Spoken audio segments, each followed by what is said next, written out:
Another capacity crowd is expected this Sunday afternoon at PNC Park as left-hander Paul Mulholland will make his final start before the All-Star break.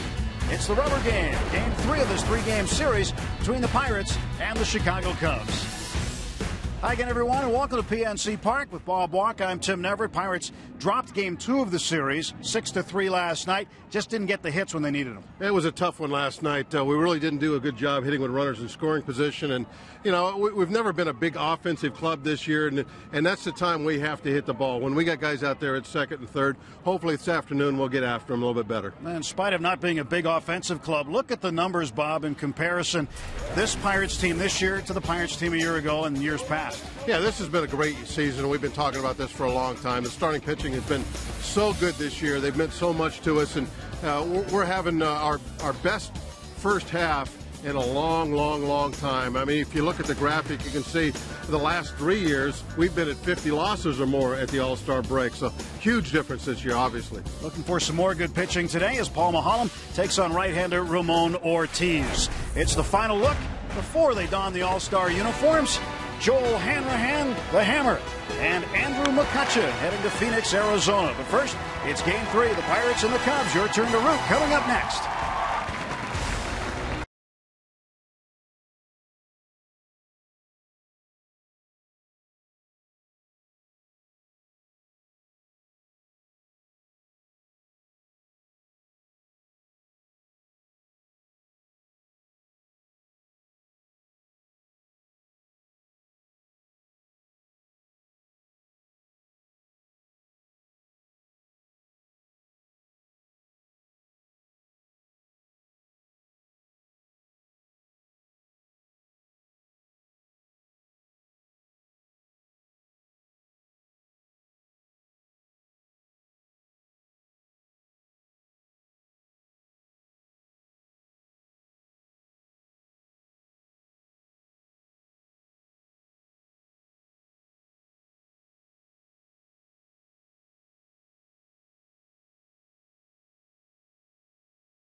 Andrew McCutcheon's game jersey now complete with the stars of an All-Star.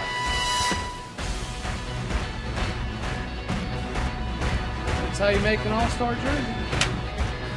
Scott Bonnet, the equipment manager, also known as Bones, it's the pleasure of hanging up McCutcheon's new All-Star jersey that he'll wear today in his locker stall in the Pirates clubhouse earlier today. And so McCutcheon, along with Joel Hanrahan, the two confirmed All-Stars heading to Phoenix, Arizona. Still a possibility of a third one that could be on the way, but no official announcement yet regarding Kevin Correa. Cubs and Pirates getting set for the rubber game of this 3-game series. Cubs doubled up on the Pirates last night 6-3 in game 2. Let's take a look at Mike Quanti's lineup for Chicago today. Reed Johnson will play for the first time in the series. He will lead off and play right field. Castro, then Ramirez. Jeff Baker playing first base. Giovanni Soto behind the plate. Marlon Byrd in center. Alfonso Soriano, the left fielder. Darwin Barney at second base, hitting 8th. And Ramon Ortiz bats 9th, facing left-hander Paul Maholm. Take a look at Paul's numbers on the year, and they're very all-star worthy if you don't look at the record. But everything else is just great. The innings pitched well up over 100, 114 ERA. That's been coming down. He might have that in 2s by the end of today.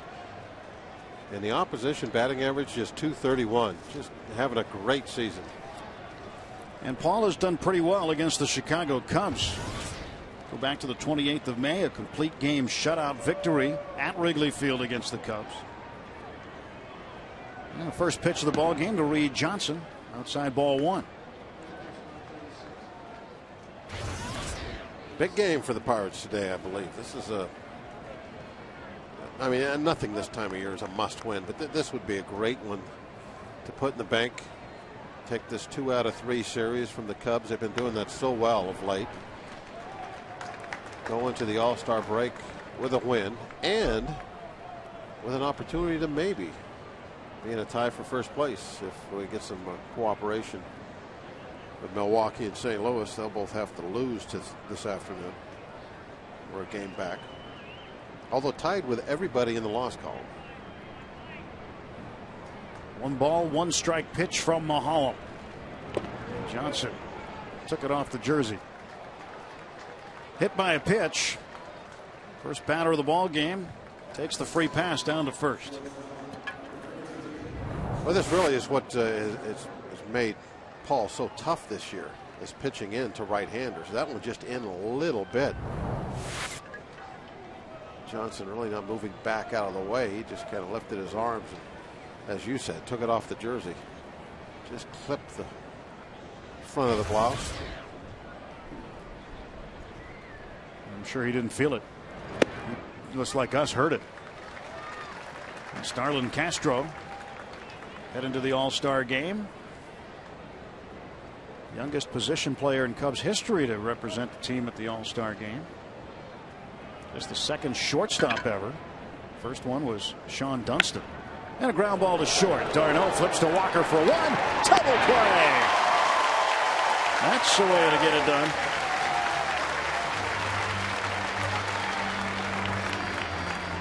And the young Castro has had a tendency to do this, hit into the double play. He leads the Cubs in hitting into double plays. This is the 13th time he's done it. And that one was tailor-made. Nice firm ground ball. Castro's not even in the shot by the time the ball gets over to Overbeck. Ramos Ramirez takes inside ball 1. Ramirez, a .302 hitter to start the day. 15 homers, 50 runs batted in. Last night he let his temper get the better of him in the 9th inning when he struck out and then threw the bat up the first baseline. Drawing a lot of boos from the sold-out house last night.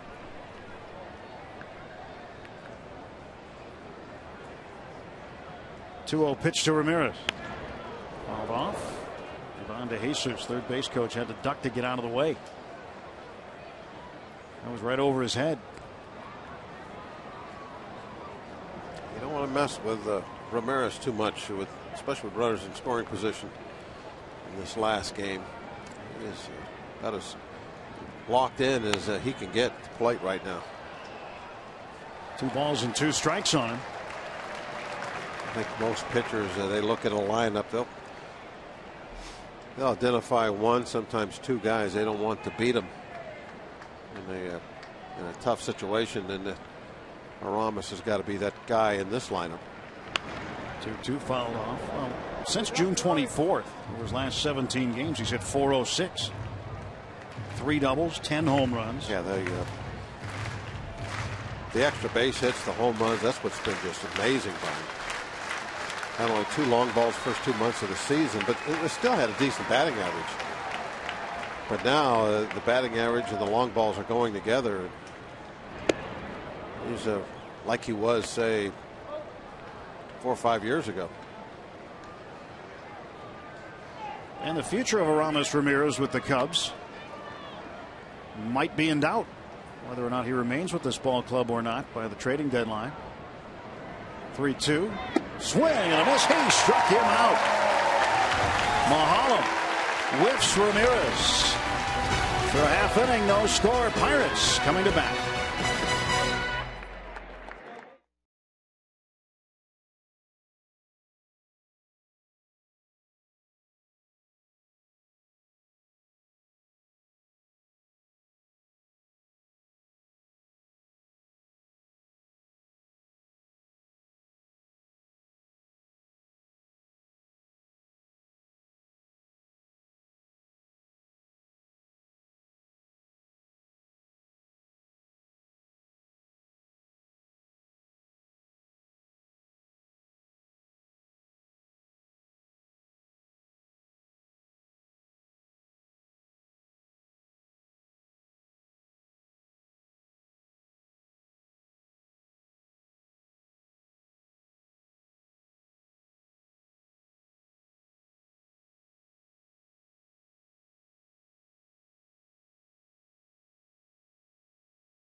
Clint Hurdle sets his Toyota lineup out like this. Alex Presley, Jay Starno, Neil Walker in the 3rd spot.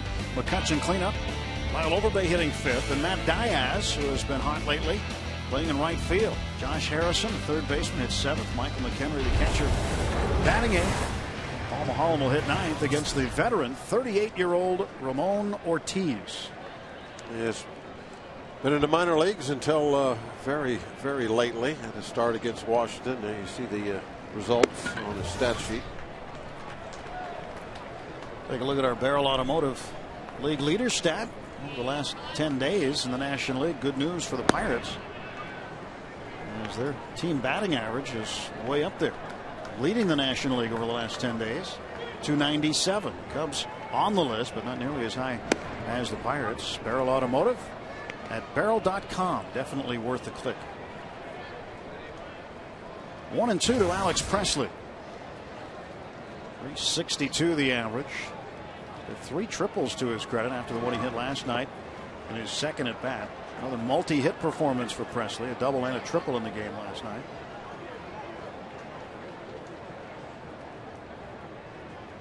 And John Hirschbeck, home plate umpire, will change baseballs. He's looking to see if he can find his shoe polish on it. Presley saying that he hit it, which it did. Yeah, hit him right in the foot, right in the toe. Obvious as heck.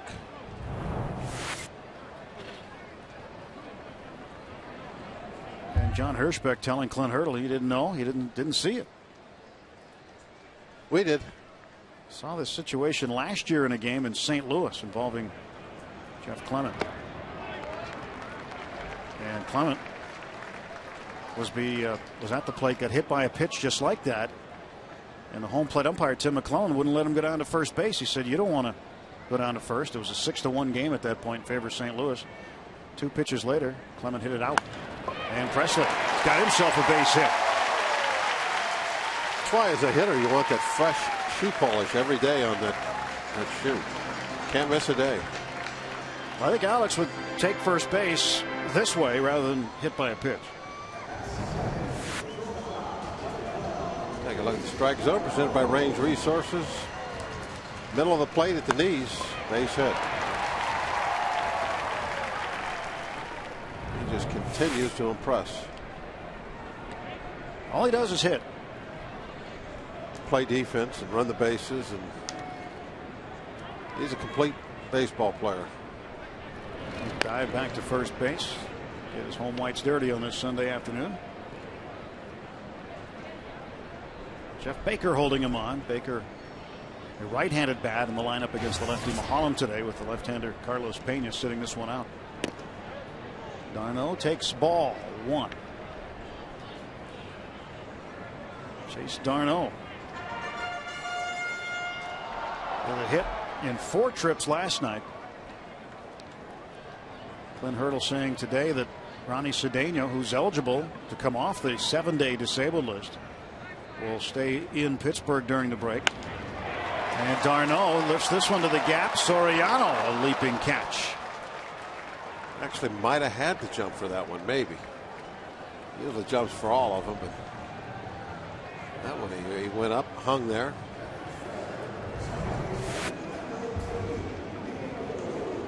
Right down the middle, hit it good. He made a jump too early. Yeah. I take that back. Could have caught it without the fanfare. Alfonso Soriano might put the pamphlet together on how not to have footwork for an outfielder. And his bat certainly keeps him in the lineup. Just to finish up on Cedeno, he is expected to take the trip with the ball club to Houston, and more than likely will be back in the lineup against the Astros after the break. Neil Walker fouls it off.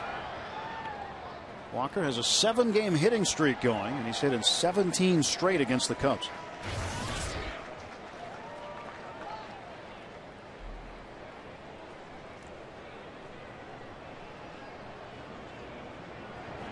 Nothing in 1 to Neil Walker.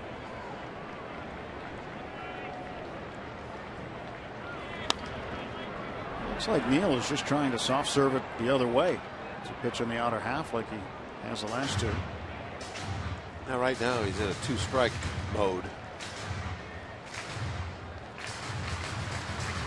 Neil doesn't try to pull the ball really, even when he's ahead in the count, being 2-0 or 3-1, and I think as far to the pull side as he consciously gets is trying to hit the ball back through the middle. 1 ball, 2 strikes. So you're right, when he gets in 2-strike mode, he's definitely thinking left field. He's done a good job finding that hole between short and third on occasion, and often can drop it over their heads into short left for a hit. Now if you leave something soft up, I mean, he'll pull that. He's not going to pull many fastballs, and that's by design, because if you're looking to pull a fastball within that soft stuff, you're going to swing, the ball's not going to be there yet.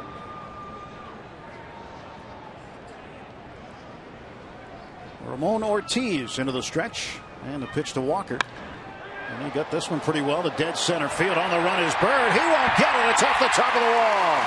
Presley will be held at third, and Walker pulls in with a double, the 15th double of the season for Neil Walker, and the Pirates with runners at second and third and 1 out. They just needed a little bit more on that ball, but still hit it very well. This ball was down. Look at the strike zone presented by Range Resources. That ball down low, not even a strike.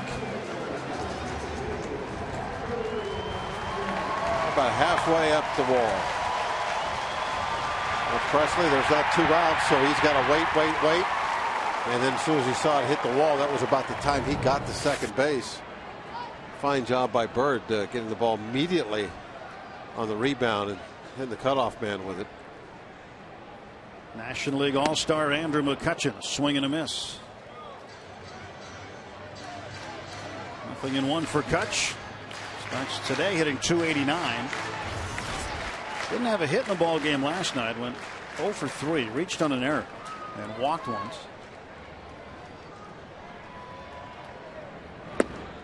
1 ball, 1 strike.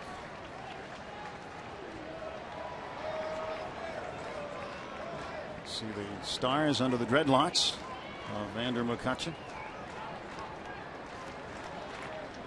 He will be one of at least 2 players to represent the Pirates Tuesday night in Phoenix. To right field, and getting underneath it is Reed Johnson. will make the catch. Tagging is Presley. And the throw goes to third base, and the Pirates up 1-0. McCutchen driving in his 50th run.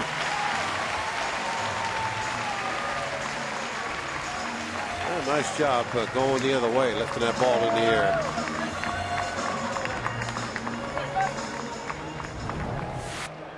Look at the strike zone presented by Range Resources. Ball off the plate away. You try to pull that, you're going to put it on the ground. And what you're trying to do is get a ball to the outfield and score that run. He did that. 50 RBIs for the All-Star break. Walker in scoring position, 2 outs for Overbay. Yeah, we'll take a little 2-out RBI here, 2-out single. Max this inning out.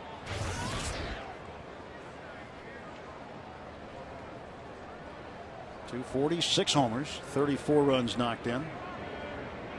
And a pitch from Ortiz. That's low. Ramon Ortiz has pitched for the Angels, the team that originally signed him as a free agent in 1995. And with the Reds, Nationals, Twins, Rockies, Dodgers, and now the Cubs. He's also pitched in Japan. 2008 season he spent there. To the right side, Barney has it. And throw out Overbay. And the Pirates get a run on 2 hits. Buccos strike first, 1-0 after 1.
Is now an All-Star, just named moments ago to the National League All-Star team to replace Phillies starter Cole Hamels, who will not be available to pitch on Tuesday night. So the Pirates now with 3 All-Stars in a game for the first time since 1990.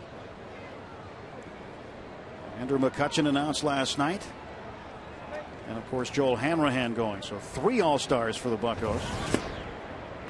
Jeff Baker swinging strike. PNC achievement, Kevin Correa for the achiever in you. 11-7. ERA just a tick over 4 now after giving up 5 earned runs last night, but still 11 wins in the first half. One of the top win totals in baseball. Barry Bonds, Bobby Bonilla, and Neil Heaton, the last trio of Buccos to go to the Midsummer Classic in 1990. Strike 2 to Baker. I remember talking to him. I think I've mentioned this on the air a couple of times this year. In Tampa, he was getting ready to go and pitch against the Yankees that day in spring training, and it was right after they had announced that he was going to be the opening day starter. I think it was before his last start in spring. And I went in and congratulated him, and we talked a little bit about things you like to accomplish as a pitcher, and pitching opening day is one of them. He told me back in March. He goes, one other thing I'd like to get done. He says, I'd like to go to an All-Star game. Well, you earned it, Kevin. Great job. Got it done. I mean, the Pirates had a ton of contributors to this best first half they've had in ages. But he definitely was one of the main cogs in the Pirates' effort this year. Of course, that guy right there we're looking at today with some run support, he might be right there next to him. But we just couldn't seem to score Paul a lot of runs this year. But all the starters have really done a great job. And not only the run support issue, but Paul has had a lead when leaving a ball game 4 different times. And the bullpen couldn't hang on for him. So he's had an opportunity to have a much, much better record than a 5-9 record shows. He's pitched well better than that. 1-2 to Baker. Now it's 2-2. So the pitching rotation will change after the All-Star break. With Correa expected to pitch Tuesday in the All-Star game. No guarantees he'll get in, but if he does pitch. Clint Hurdle had already today changed the rotation for after the All-Star break. Strike 3 called. Second strikeout for Paul Maholm this afternoon. Take a look at the strike zone presented by Range Resources. That one right there at the knees. Perfect pitch. Little breaking ball. Slider it looked like. Pin it right in there. Giovanni Soto takes ball 1. Curve ball there. He was trying to get ahead. So strike 1 with it. Just tried to back off and bend it in. Didn't quite make it all the way.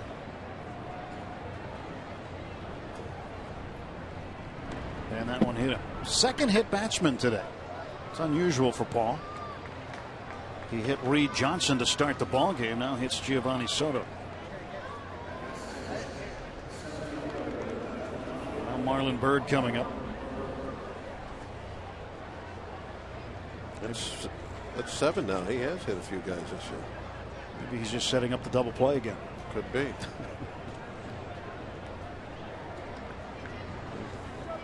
Paul pitching inside this year and is hitting a few.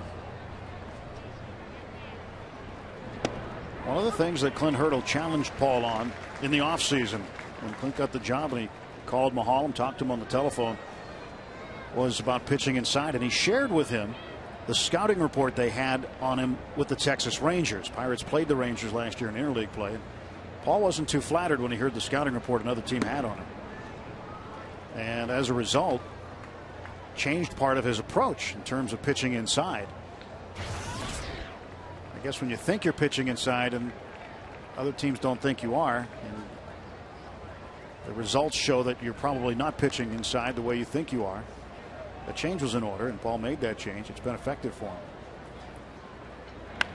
Ground ball too short. D'Arnaud flip to Walker. There's the double play. How do you like that? We're through an inning and a half at PNC Park. Pirates with a 1-0 lead. 6-4-3.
By Sanguini Field in Brighton Heights, you may not recognize what you see because the baseball field there is now state-of-the-art, completely renovated. It is now safer and healthier for about 300 baseball and softball players that call that field home. It was all made due in part to Pirates charities, and Hines. Nice ballpark, huh, guys?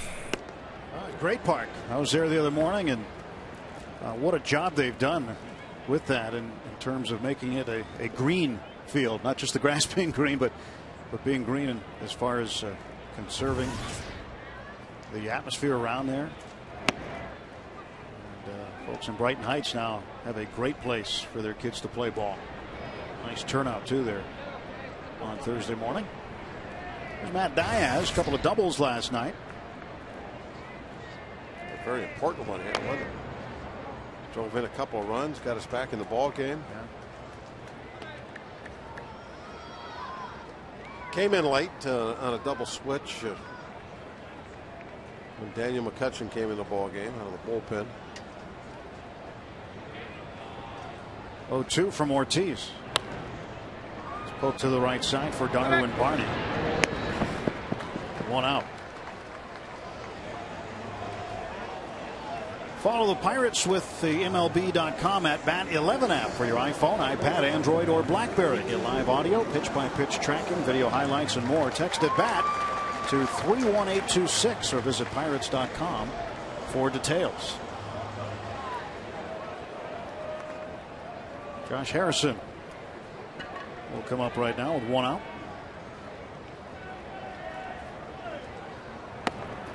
Swing and a miss.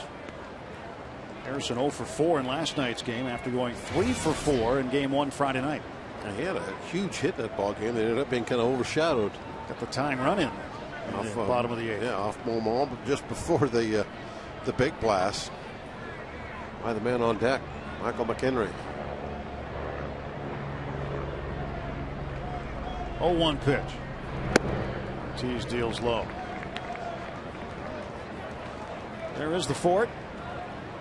He's been really hitting the ball well lately too. A couple more hits last night. 2-1 to Harrison. Ramon Ortiz, 38 years of age. He's from the Dominican Republic.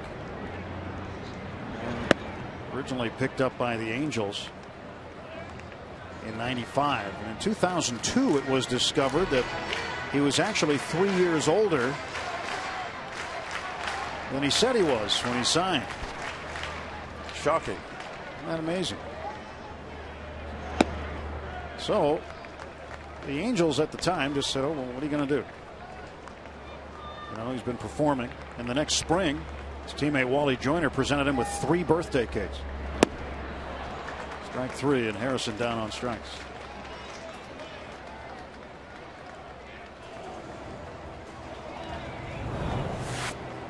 There's the swing and miss again.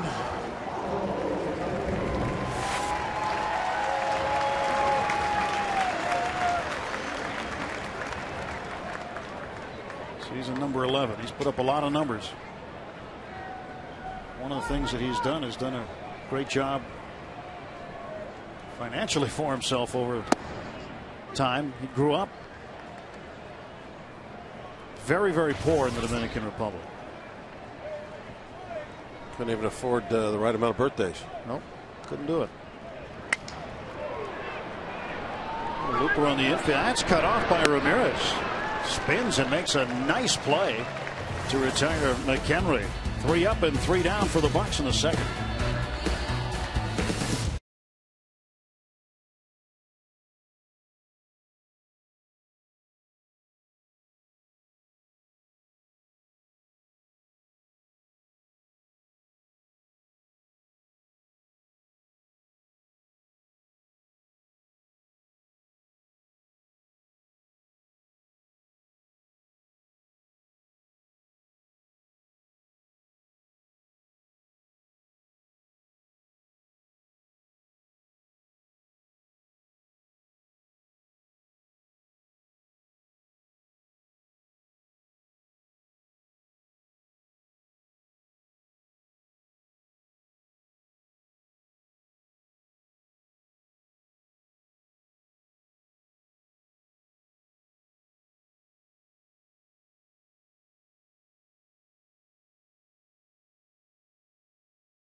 Fox.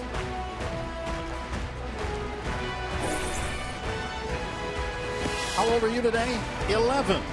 It's a nice color, by the way. Rooting on the 11th birthday for the Buccos. The key matchup of the day from Day Automotive.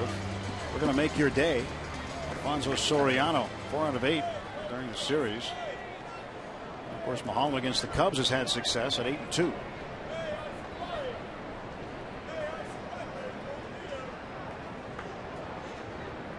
Soriano hitting in the 7th spot for Chicago.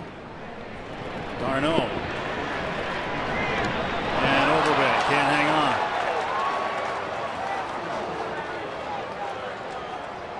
And that's been a problem the last couple of games. They got to get the outs when they're out there. There wasn't a whole lot of degree of difficulty with this one. Maybe getting to the ball, but once you got it, plenty of time to set up, take a crow hop. d'Arnaud just threw it to the ground. It's not a long throw. That's the 5th error on Chase d'Arnaud since he's been in the big leagues. Yeah, he's made some nice plays on defense, but we've seen a few of those also. Not uncommon at all for a young shortstop. Like it's the uncommon ones are the guys that come up and don't make the errors. Even the ones that become Gold Glovers later on in their careers, you see them come up and make a lot of errors early on.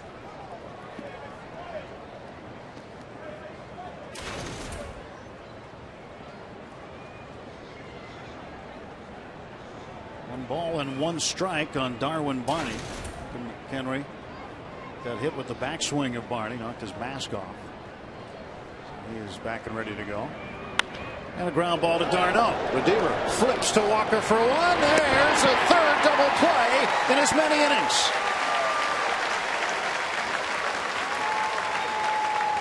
got a Redeemer.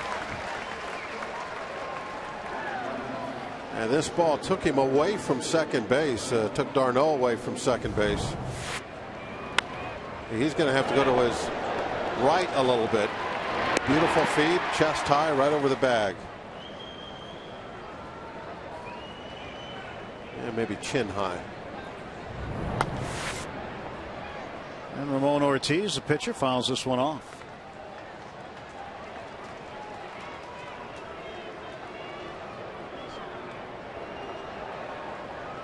Well, the 3 double plays so far matches the Pirates' season high for number of double plays in a game. Still have 6 innings to go. In the first inning, Paul Maholm hit Reed Johnson. That set up the first double play. There have been 3 double plays before a team's even got a base hit. Strike 3. Ortiz is gone. 1-0 Pirates.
QBRR quantifies base running in terms of runs above average, measures total contribution on the bases, and looks at advancing or not advancing on hits, fly balls, ground balls, wild pitches, and pass balls, in addition to stolen bases.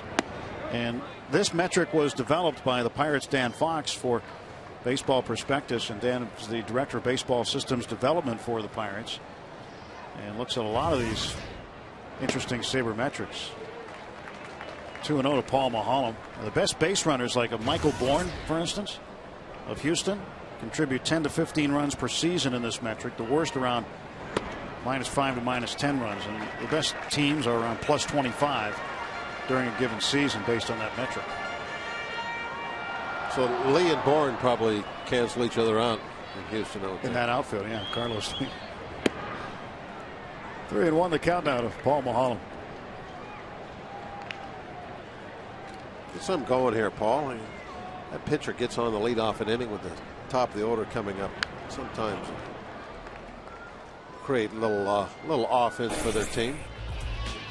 You look at the Pirates' leaders in equivalent base running runs. Jose Tabata at 2.1. And the Nationals as a team doing very well, 14.3 in this metric. 3-2. Chopped foul. Rolls over by the Cubs dugout.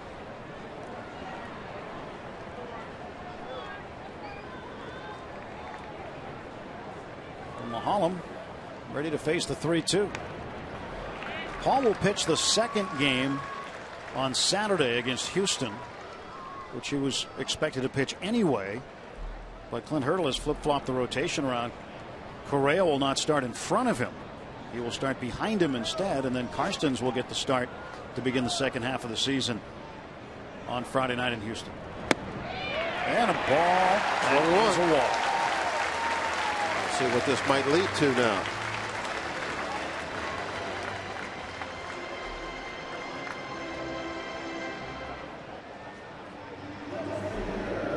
Alex Presley, a base hit and a run scored so far today. Yeah, the reason that I like the situations when that pitcher gets on is, in theory, your better hitters are always at the top part of your lineup, so now they get to come to the plate. There's already something going on. And right now, Presley is going to move the runner over. Who knows? But they have to respect that. They're way in tight. Well, he moves him over all right, but he's got his second base hit. He likes that spot today. Right in the same spot he put his first one. And nobody even had a chance to move right on that one. But you have the second baseman, Barney. He's playing in double play depth. And look where the first baseman is. Ball is through. Nobody has a chance at that, even if it was a little further left or further right. Another multi-hit game for Alex Presley. He collects those. It's his hobby, I think. He has produced multi-hit games in 7 of his first 13 starts since being promoted. Likes the triple the best, I think, of all the hits. He's got 3 of those. Loves to go for 3. At least one of everything. He's got a home run, 2 doubles, 3 triples. And a partridge and a pear tree. Darno squares, pulls back, takes a ball. You want to confirm that partridge? No, I just like the way you were saying all that. 3 this, 2 that, 4 that. Maholm at second, Presley at first. And Darno squaring to bunt again. Lays it down, third base foul.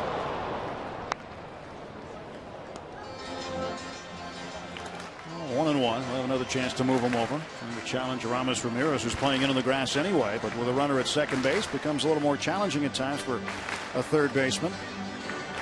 He wants to bunt it firm like he did, but you don't have to get it that close to the foul line.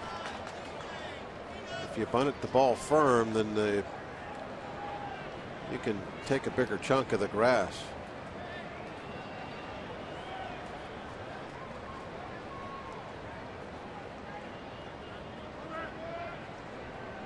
Darno wants time. If you put it out there real easy, And then the pitcher might have a chance to get to it. You want to make sure that's over closer to the line. Run it firm right at the third baseman. Nothing they can do about it. Dropped the bat head down, fouled it off. 1-2. Chase will more than likely swing away here. That was kind of an odd looking attempt. He's supposed to be bunting this ball to third. Fouled it off the first base side.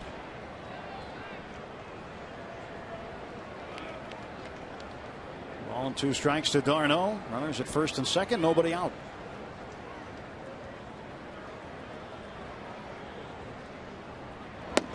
Chased one. Pitch wasn't near the strike zone, and d'Arnaud strikes out. Yeah, this is a bad at bat, especially for a number 2 hitter to have. I mean, part of your job is to move runners over. Wasn't able to do it with a bunt, and then strikes out with a ball that was well out of the strike zone. Now Neil Walker, who has hit in 8 straight games and 18 straight against the Cubs. Had a double off the center field wall in the first inning.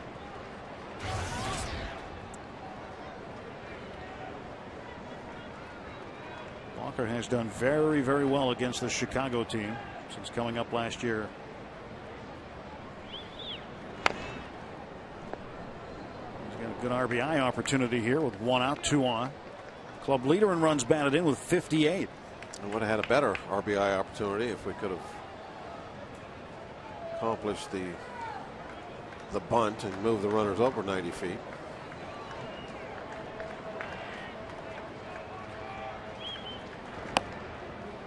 One and 2 now to Neal. Talk about putting pressure on a pitcher defense. You get runners at second and third with 1 out instead of first and second with 1 out. I mean, it takes away double play. It just a fly ball scores a run. The defense going to have to still play back. Just changes everything. 1-2 hit well to right field. This one is going off the wall. Mulholland rounding third. He will score, and being held is Presley. Walker in with his second double of the afternoon. He's got his 59th run batted in. Pirates lead 2-0. Crushed it.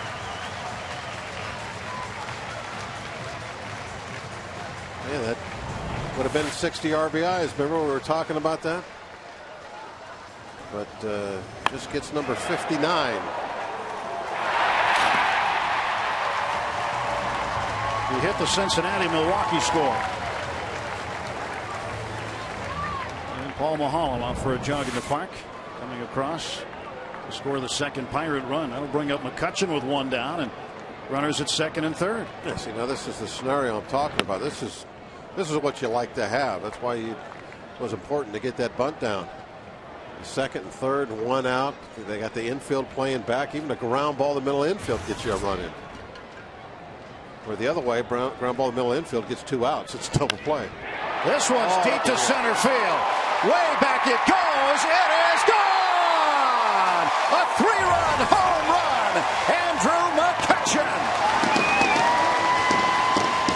Oh my, he got a hold of that one. Bombs away for McCutchen. It is 5-0 Pirates. And McCutchen doing it the old-fashioned way. Didn't need any bunts. I'll just hit the ball over the fence and score everybody, no matter where they're at. This just pounds that ball. Just putting a little final touches on the stat page before the All-Star game.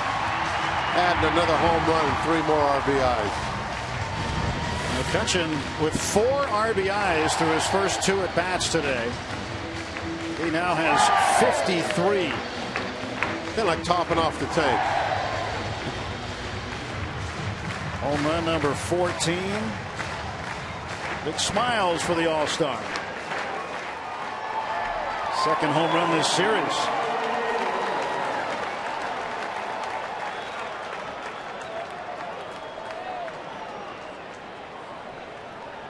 Nothing Pirates. 1 out, bases empty, and here's Lyle Overbay. And he rolls one to Barney at second base. And Overbay is gone. 2 down. And Matt Diaz will be the hitter. But Andrew McCutchen igniting this crowd here at PNC Park. Another terrific crowd on this Sunday afternoon. And McCutchen didn't let him down. She's happy. She should be. Sunday at PNC. Where you want to be if you're a little one. Diaz to right field. Reed Johnson coming on, and he will make a fantastic shoestring catch. But the Pirates strike for 4 runs, a double by Walker, and a 3-run home run by the All-Star Andrew McCutchen.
Our AT&T Mobility trivia question this afternoon. The Pirates have 9,856 all-time wins. Can you name the 4 franchises who have gone over 10,000? Think about it. Next half inning, figure that out. You have to figure the teams that have been around a long, long time, and those that have won a lot of games. Cincinnati Reds. They've been around a long, long time. St. Louis Cardinals. I'd say that's probably correct. My guess. How about the Dodgers? We're talking National League teams, I guess. Speaking of the Reds, add one of the Cincinnati's. Well, maybe not yet. It's early. I'm hoping. They got a ways to go in that one. Yeah, they did manage to choke one of those games away in the series on Friday night. Did their best to make up for it in extra innings last night with a win. Let's say Cardinals, Reds, Dodgers. If I'm going to have to ask the trailer something here. Gypsies, is this National League or is this Major League? Major League. Major League. Okay. Well, we got to throw the Yankees in there. That's what I was thinking. The Yankees.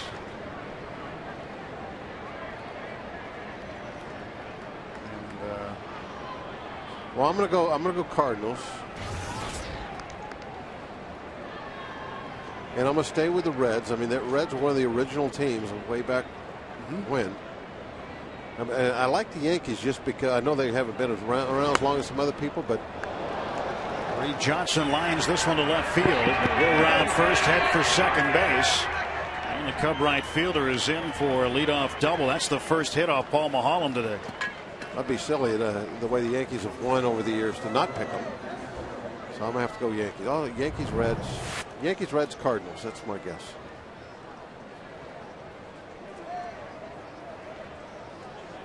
Johnson pulls that one down in the corner, and the Cubs with a runner in scoring position now with nobody out.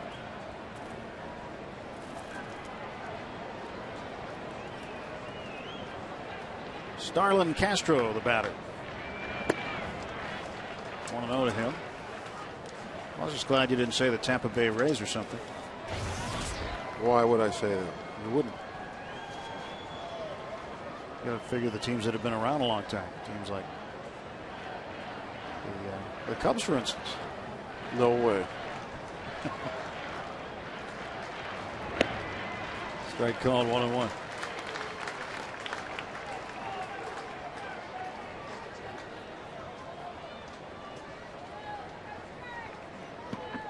I'm going with the originals.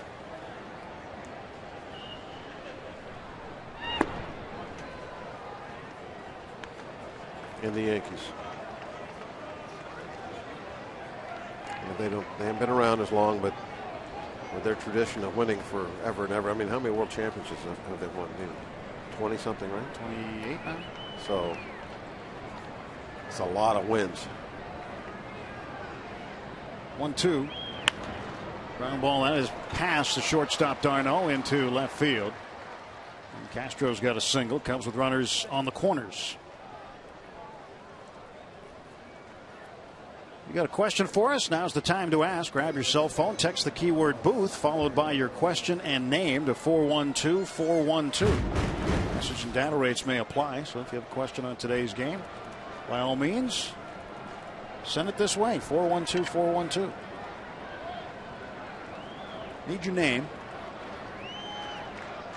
Don't forget that. 5-0 Pirates. Top of the fourth. Ramos Ramirez at the plate. He rips one down to short. Backhanded by d'Arnaud. He'll go to second for one. That's all they'll get. Cubs will get a run out of it. As Reed Johnson comes around to score, it's now 5-1. I look like Walker wanted to take a shot at trying to throw Ramirez out at first base. Was trying to be very quick with it because it wasn't really a double play ball. Took d'Arnaud into the hole a little bit. Mike Quade wants to come out and argue with Wally Bell, the second base umpire. Bell said that Neil Walker had it long enough, and then as he was trying to regrip it and perhaps make the throw is when the ball got loose from his glove. Yeah, if the ball comes out when you're making the exchange at second base, it's an out. Now if the ball just bounced off his glove like he never caught it, then that's another thing.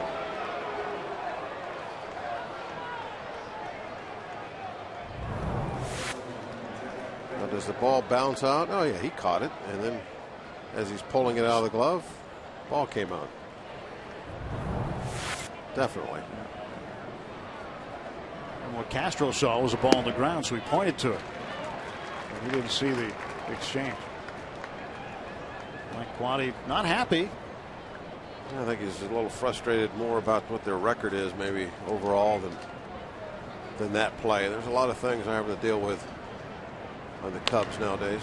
Grounded to third. Harrison to Walker. There's a new season high in double plays. That's the fourth one pulled off today. This one goes around the horn. After 3.5, the Pirates a 5-1 lead.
other franchises who have won over 10,000 games. Cards, Reds, Yankees, Dodgers. That's my guess. Boston, Milwaukee, Atlanta Braves, or the Giants. Giants.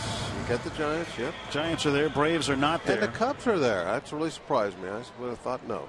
Well, I threw out the Cubs, and you said no. You said no. I did. I said no. Josh Harrison grounds to third, and Ramirez throws him out. One of the most famous losing teams in all of baseball. How could they be lovable losers? That's their mantra. Ramon Ortiz gets the first out. Well, I'm told the Boston, Milwaukee, Atlanta Braves are 2 wins away from 10,000. So close. All I got were the Cardinals. The Reds weren't on there. That's surprising. As long as they've been playing. The Reds been playing baseball since the mid 70s, mid 1870s. Yeah, right. In the 1870s, were they known as the Big Red Machine then? They didn't know what machines were. They were the big. They're the Big Red Cotton Gin. Yeah.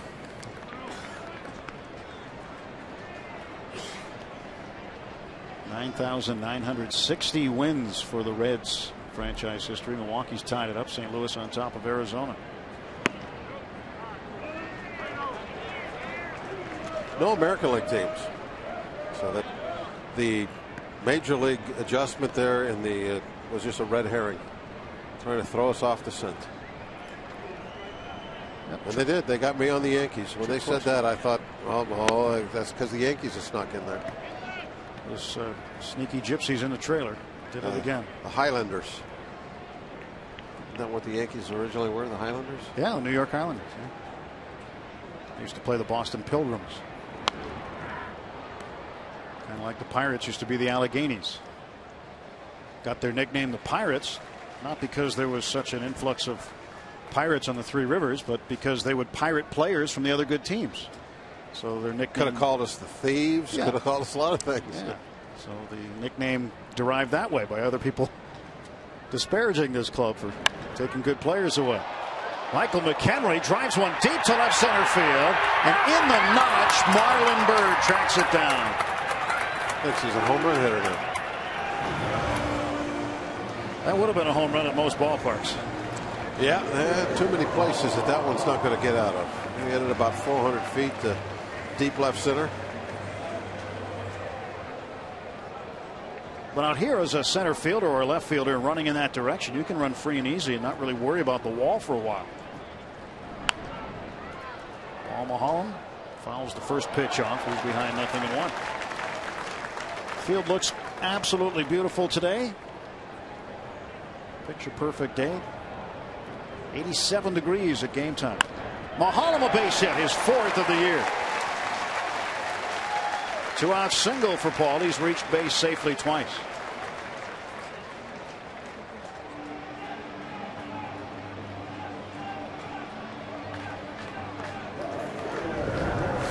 Here's how a pitcher does it. Get that right foot down, head on the ball, line it right back where it came from, right through the middle. That's how pitchers hit. That's how hitters hit. That's how pitchers hit sometimes. Not all the time.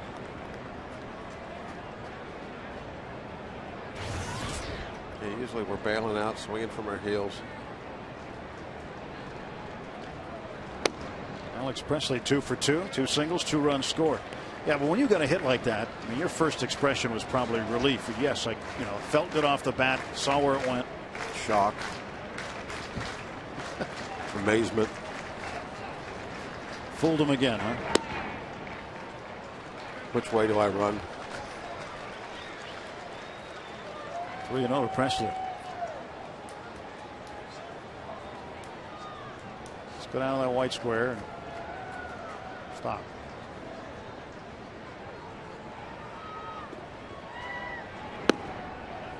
3-1 to Presley. And 7 multi-hit games in his first 13 starts. That's what he was doing in AAA. That's what he did all of last year. Last year's Pirates minor league player of the year. Earned himself a September call-up. Appeared in 19 games for the Bucks. Count is full, 3-2, 2 down. Mahalam at first.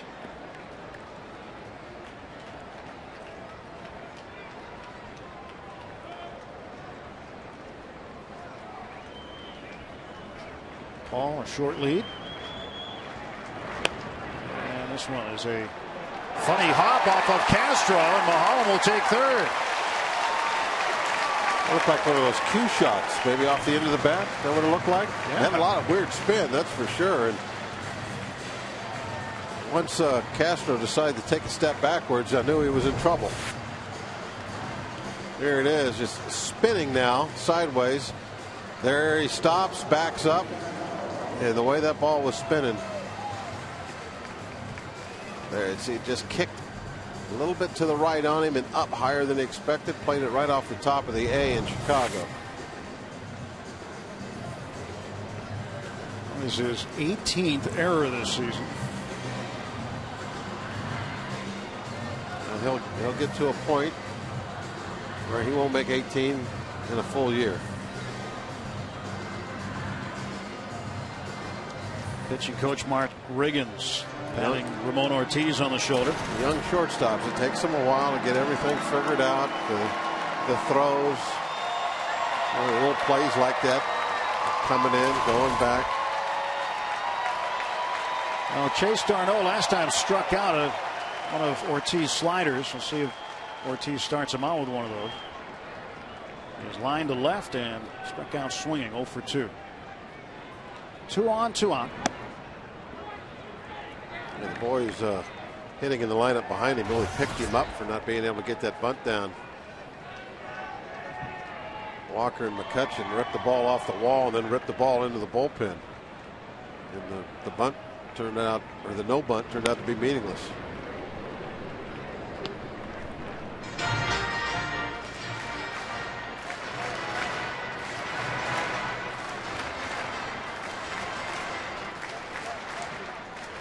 Mahalam a 2-out single. Presley reaching on the air, and the 0-1. And Darno right into the glove of Aramis Ramirez at third base. 2 men left, 1 error, and at the end of 4 complete, it's the Pirates 5, Cubs 1.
McCutcheon and now Kevin Correa acknowledging the crowd after they acknowledge them, being named National League All-Stars. By the All-Star break.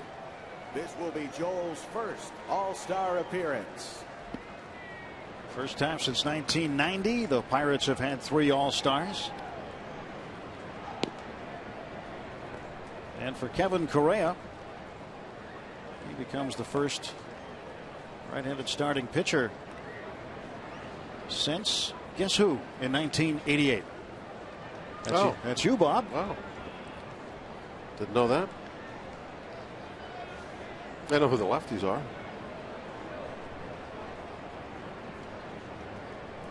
Jose was mentioning earlier from talking with Kevin back in March in spring training, this is something that he really wanted badly, and felt good for him that he was able to get this accomplished. That's a neat thing, and he really deserved it. And it's quite a gap that's been closed, 1988 to 2011. The Pirates in that time have not had a right-handed starting pitcher in the All-Star game since you last did it. Well, what I think is really neat about what's going on is we have 3 guys in the All-Star game, and you got to go back to the playoff years before that happened, and just another one of those indicators that the team is now, legitimately playing for a playoff spot. There's still a lot of baseball left. We got to finish the month of July. We got to stay strong going into that trading deadline, and then you got the real battle months going into August and September. But when the pretenders usually fall is June. That's why they call it the June swoon. And June might have been our strongest month. Really played good baseball in June. And so this team, I think, I told everybody right there in the month of June, we're not pretending. They have won so many series this year. And that's the way you do it. 2 out of 3, 2 out of 3, 2 out of 3. You just keep going, marching through it.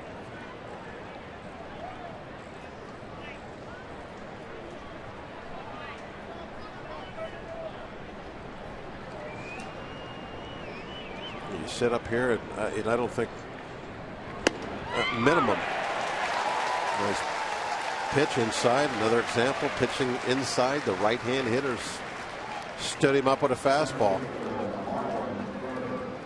Soto strikes out. Don't forget the next Free Shirt Friday, July 22nd, when the Pirates take on the Cardinals. All to the games. Get a Pirates t-shirt courtesy of Xfinity from Comcast.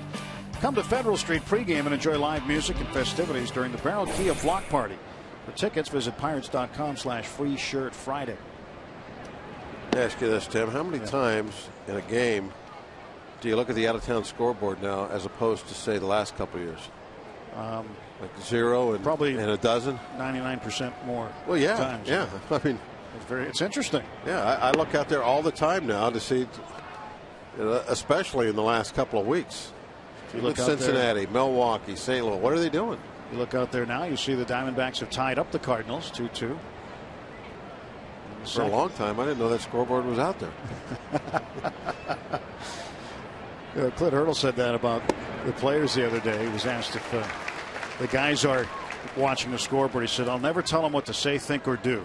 He said some guys watch it every time it flips. He goes, other guys don't even know it's out there.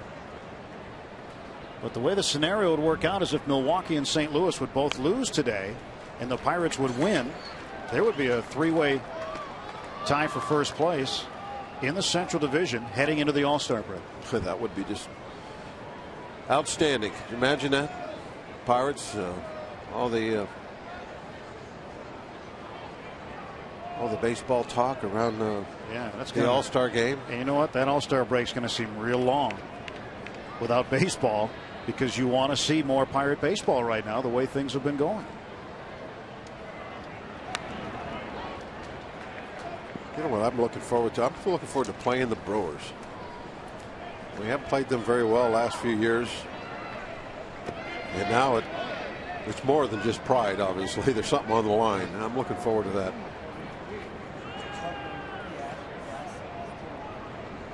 Two the count to Marlon Byrd. There's a chopper toward third. Nice play by Harrison. He completes it with a strong throw. 2 gone for the Cubs in the 5th.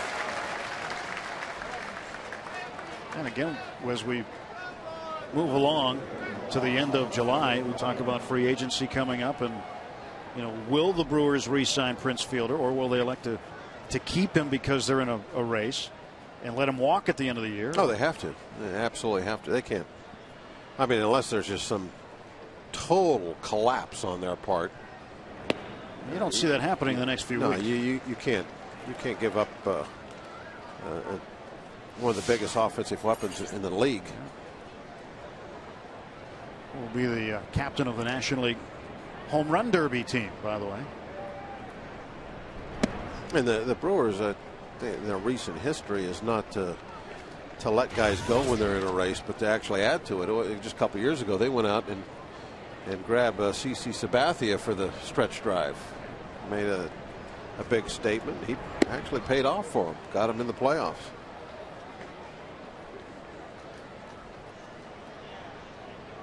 And got the Cleveland Indians pretty good. Now you know you're going well, okay, for CC Sabathia, and you don't play for the Brewers anymore, and they have a bobblehead day for you. Well, he was already with the Yankees.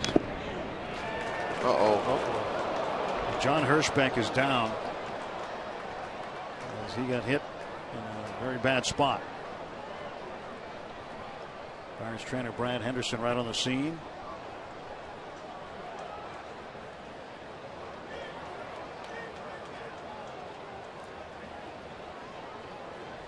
Diaz, the third base umpire, down on a knee right behind Hirschbeck.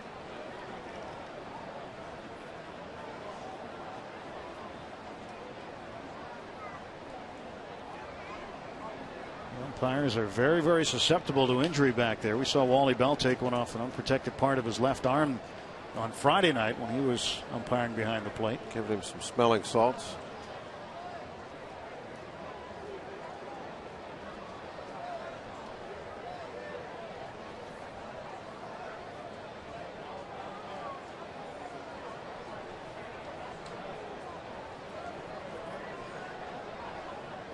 Alfonso Soriano will have a 2-2 count on him. Hirschbeck's going to need a moment. Drink water. Does that help? Drink water. That's a hot day. You got to stay hydrated. Get on up.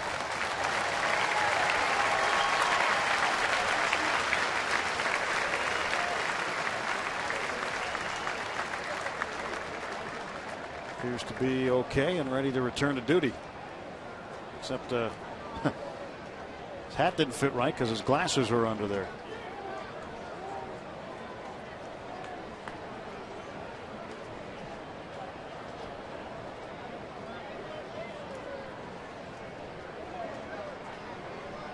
Now gone are the days where one league had the outside chest protectors.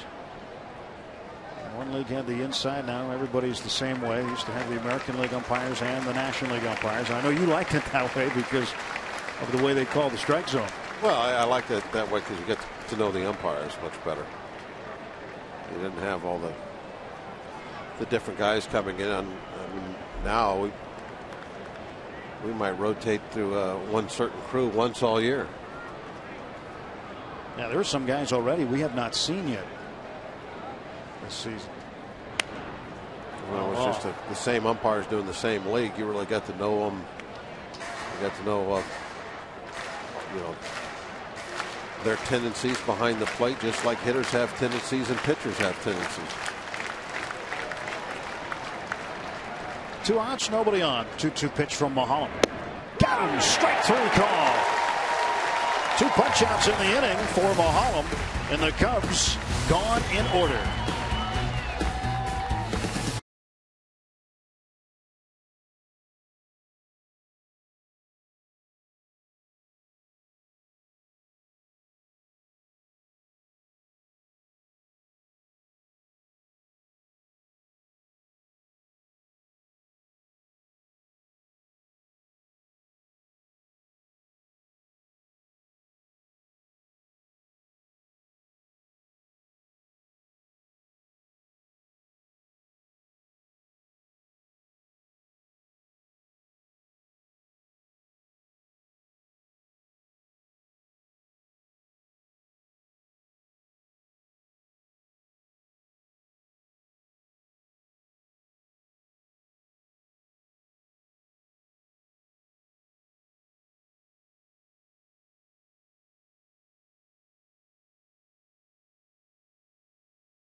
tweets about the black and yellow necklace that the Pirates, or some of the Pirates, have been wearing over the last few days. It's actually a titanium necklace. The players have been wearing them for the last couple of years. It's supposed to help with the electric flow through the body and help you, I guess, produce a little bit better on the field. I understand that one was offered to you, Tim, but with that yellow shirt, there may have been some kind of explosion if you put that on with the shirt. But yeah, well, just a thought. Well, no, that's not too bad. I just got back from the Tour de France. I was the leader. You're right. The yellow jersey on here. So, you know what? I guess I should ask some of the guys if they wear it, but different colors throughout the year. The black and yellow ones just came in, so I'm sure fans will start wearing them because it's black and yellow, right? That's right. That's black good. And yellow. Yeah, I got some comments. Black and yellow. We had some comments on this jersey. This was Bob's. Not that particular one. Bob washed it in shrunk. We don't so I got share shirts. Let's see, I walked in the clubhouse today. Matt Diaz said, "What's that? I can't hear you. Your shirt's too loud." That's what he said to me. Clint Hurdle asked me if I'd been doing some road work outside. And then Scott Bonner, the equipment man, walked by and he said, "Caution, caution, caution. Holy cow, Lemon Lime is back."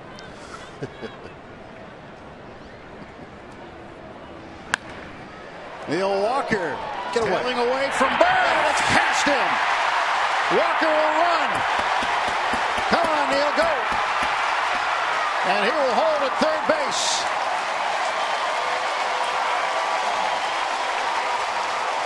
Second triple of the year for Neil Walker. He is 3 for 3 this afternoon. Just enough slice on that ball. Kept pushing it a little bit further away from Bird. Bird, a great effort with that dive, just could not quite make the play. Coming off the left-hand hitter's bat, the ball is slicing now toward left field. Bird thinks he has a beat on it. There's the reach, just off the tip of the glove. And after that, that's all she wrote. That was going to be 3 bases. And that's all she wrote for Ortiz. Mike Quade making a pitching change. Pirates leading 5-1 in the bottom of the 5th.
Afternoon, and that triple chases Cubs starter Ramon Ortiz. Right-handed rookie Chris Carpenter comes in to replace him. And Bob, Pirates have been hitting well this afternoon. It seems like on Sundays they do hit well. Last Sunday against Jason Marquis of Washington, they just hit the heck out of the ball, put 8 runs up in the first 2 innings. Here they've got 5 and counting. I'm just really glad that they had a game like this, or having a game like this, going into the All-Star break. This is exactly what we were asking for, what we wanted. Get out there and have a good, clean game, good feeling going into the break, and really give yourself a chance now to be tied for first place. It'd be great. There's more baseball to be played here. You can't take anything for granted. It's a 5-1 lead. Good chance for McCutchen to pick up another RBI here this afternoon. What's he got? 4? 4 RBIs. Could be number 5 right here. Infield's in. And then we just have to watch the scoreboard a little bit, see what happens out there, and who knows? Could be a first place team going to the break. How great would that be? Rung up a strike. Now it's 0-2 on Kutch.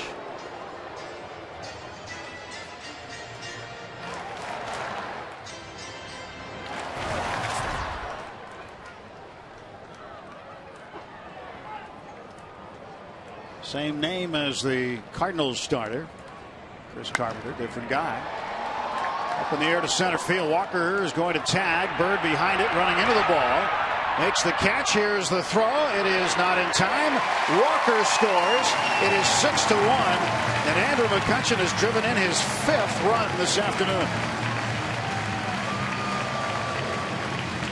Nice job. Again, not trying to pull. He needs to get the ball in the air. The infield is in. He goes out to right center. Just deep enough to get Walker home. There'll be a lot of happy faces, hopefully, after this ball game. Another nice crowd here this afternoon.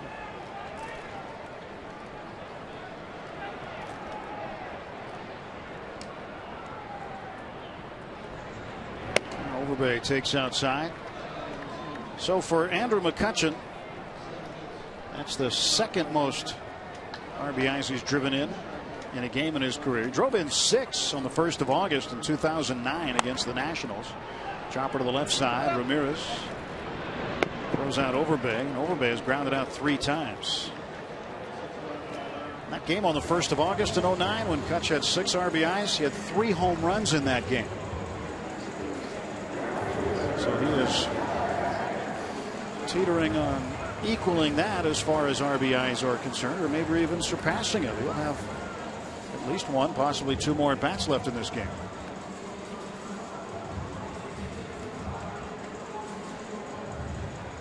Matt Diaz borrowed Dan Potash's necklace, I think. Got to have good flow. Yeah, feel the energy, feel the flow. Got to have flow. Is titanium heavy? Yeah. That's titanium. Oh, it's light. Very light. Light and strong.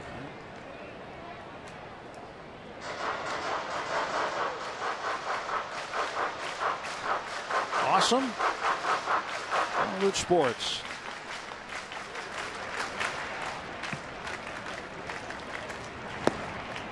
That's why you use titanium for your valve train.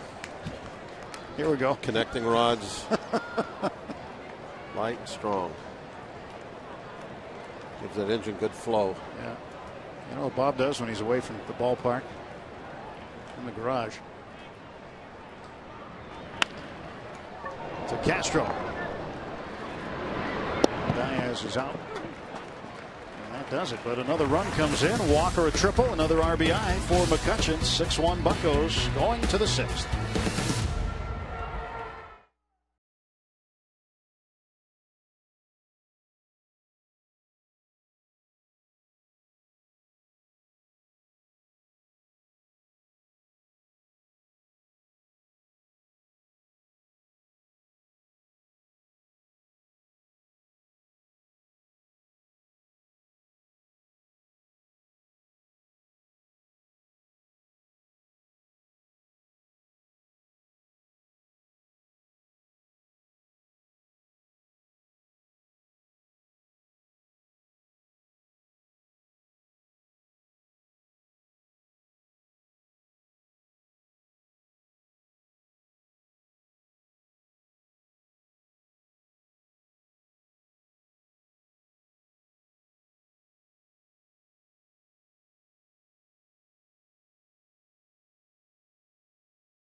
Error for the Cubs.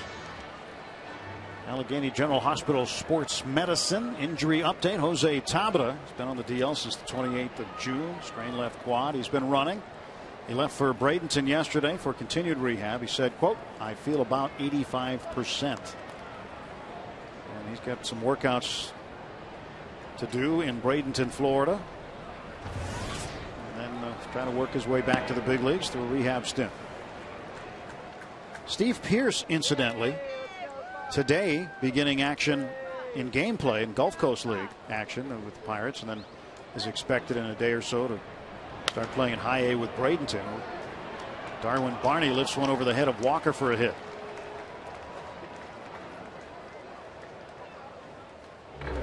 Four double plays today. One in each of the first 4 innings. 3 of the 4. 6-4-3. Darno to Walker to Overbag. What was really unusual, those first 3 came before the Cubs had their first hit. Harrison started this one, got a nice hop off the bat of Jeff Baker, went around the horn to win the inning. I imagine that hasn't happened all that often. You get 3 double plays in the book before you've even given up your first base hit. Blake DeWitt, the pinch hitter, batting in the 9 spot with Barney at first base, nobody out. Pirates with 4 double plays, the most in a single game this year.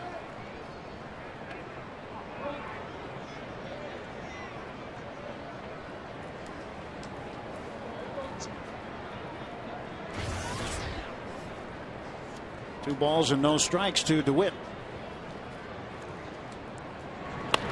DeWitt to Walker. He'll just take the one. He was thinking about it. 1 out, and Barney is over at second base. DeWitt goes down 4-3. New for the second half of the season, the Bucks announced the Get-Go Summer Value Pack. You can get 4 outfield box tickets and a $20 Get-Go gas card, all for only $80. The Get-Go Summer Value Pack is available for every remaining Pirates home game. For tickets, visit pirates.com/summervalue. Time you get tickets to a ball game and a gas card, that is a big time bonus. A little bit high to Reed Johnson. Let's go Bucks. Took some time making that sign.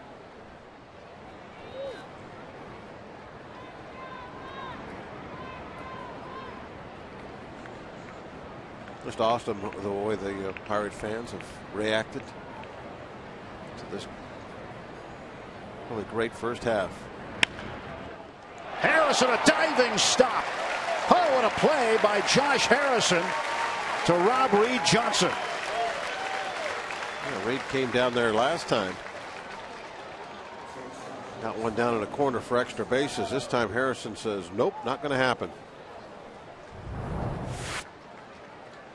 He put one in the corner, tried to do it again, but nope. I'm ready for you this time. Boy, that ball was rocket down there. Very quick reactions. J-Head, Josh Harrison. Starlin Castro with 2 outs and a man on, pops it up. Michael McHenry near the backstop will run out of room. Just outside the walls of the fort. Landed out by the moat. I guess that'd be a castle. That'd be a castle. Well, a castle really is a medieval stone fort. Oh my. It's fun when you're winning, isn't it? It is. Strike 2.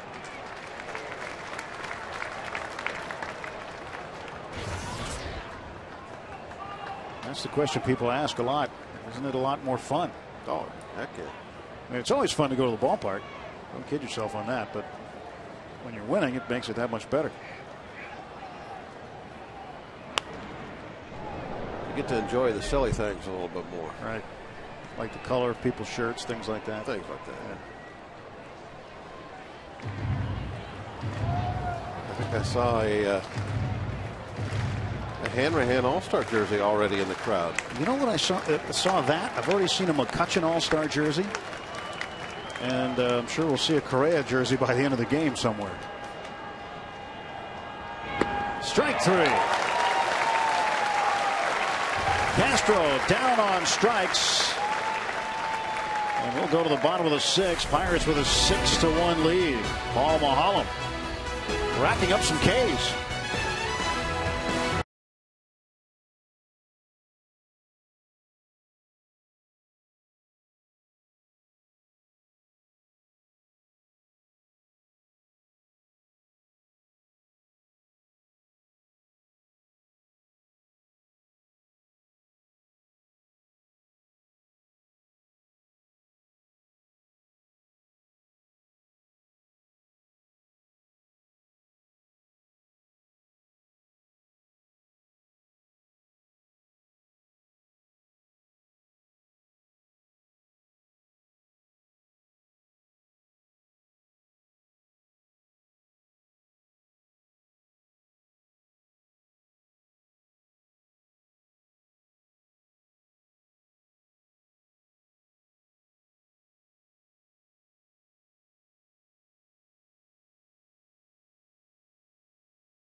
Home of the Tempur-Pedic, the most recommended mattress in America.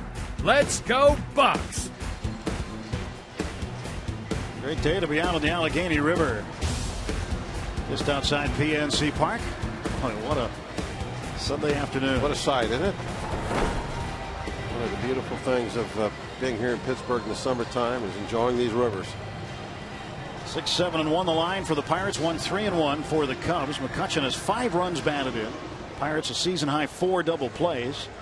And Neil Walker going up as the temperature goes up in terms of batting average. 2 doubles, triple. He's scored twice. Good things happening so far in this ball game.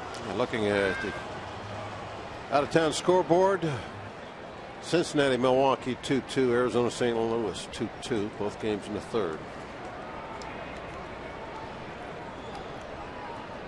There's that Clemente wall with the out of town scores. A lot of information on there too. It tells you what inning it is. It tells you where the base runners are. It tells you how many outs there are. Great scoreboard. Josh Harrison loops this one into shallow right center field. Bird is over there to get it.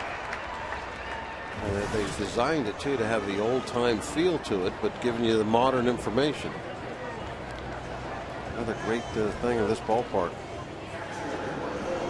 And it's always there. It's not like some places the out of town scoreboard is up for a while and changes, and because it's a matrix board type thing. But there they are. See the out over there's 2 outs, man on first. St. Louis hitting in the bottom of the 3rd, 2-2 ball game. What more do you need to know? That's it. Well, the next thing they'll do is put an individual screen up there for every game to be on TV. But we don't want that. No, then we're getting high tech. Now I want the old style thing with information. But don't you find yourself during the game kind of venturing over there pretty often, looking at the scores? Yeah. I mean, every inning I look over there. See what the other teams are doing, not just the teams that are in the race. And I check the Yankees to see, make sure that they're staying ahead of the Red Sox. Your new favorite team, American League team. You're a front runner. Michael McHenry loops it to Starlin Castro, 2 down. Just want to root for a winner, so nothing wrong with that. Well, you're still mad about the Red Sox. I'm not mad at the Red Sox. Never was mad at the Red Sox. I just thought it was funny. I'm not answering any more emails from Red Sox Nation, by the way, about your. What was even funnier than what the Red comments. Sox did was how Red Sox Nation reacted. That was funny. Yeah.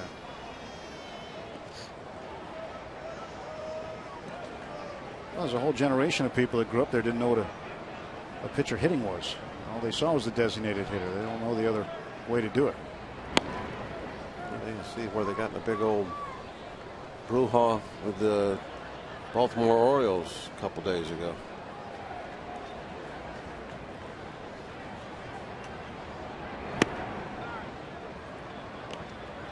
Two and one to Mahalam. Paul has reached base twice, scored once. He walked and got a base hit.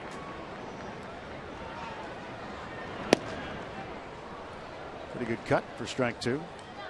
It's the lefty James Russell.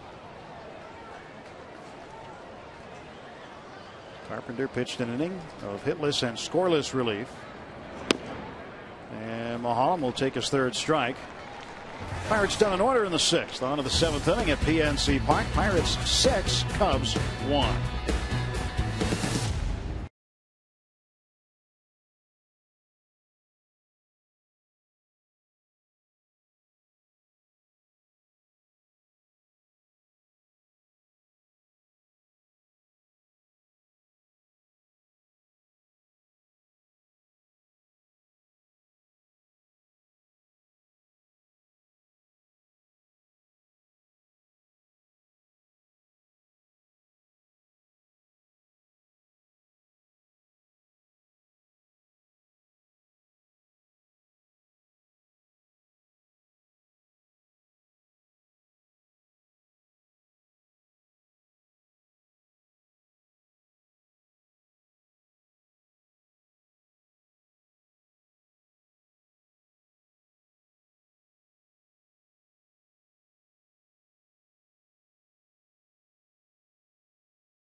More great pictures from the AGH cam telling part of the story of the day. And as you look at the rotunda, standing room only. Pirates and Cubs, game 3 of this 3-game set, along with Dan Potash and Bob Walk. I'm Tim Neverett. Glad you're watching today. Pirates trying to take 2 of 3. If they can hang on and win here today, it'll be their 18th series victory. Thomas Ramirez, that's in fair territory. He didn't run. There's one out. Root Sports is online at rootsports.com with exclusive player interviews and more. So stay connected with our favorite local teams at rootsports.com. I think Ramirez thought that was going to be a foul ball. It didn't get out of the box. It ended up being a pretty easy play for Josh. Plenty of time to take a little extra moment before he had to throw to first. Jeff Baker fouls it off. Baker struck out swinging in the struck out looking rather in the second, and then hit into an around the horn inning-ending double play in the fourth. All up to 75 pitches. This will be his 76th. And it's strike 2.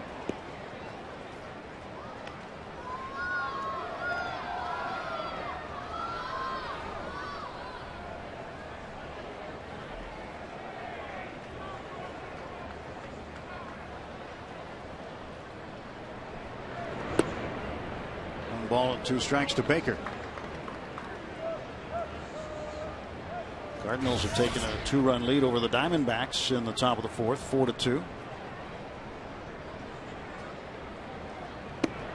There's 2-2 on Baker.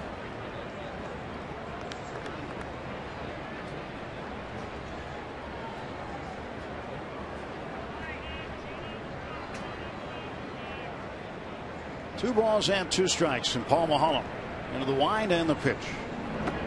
It's low, 3-2. Paul started him off 0-2, now has fallen behind and filled up the count.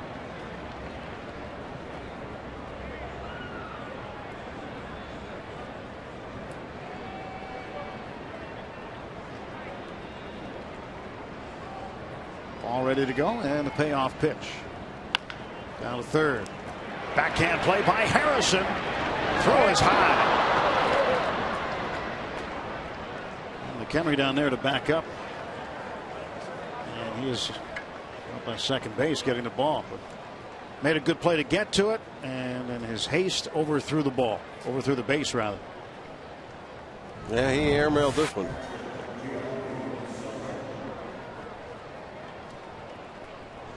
And again, he took his time, set his feet. Not even a whisper of a chance for Overbay to get that one. Lucky that one didn't go in the stands. Well, we need another double play, so. That's right. Might be setting up another.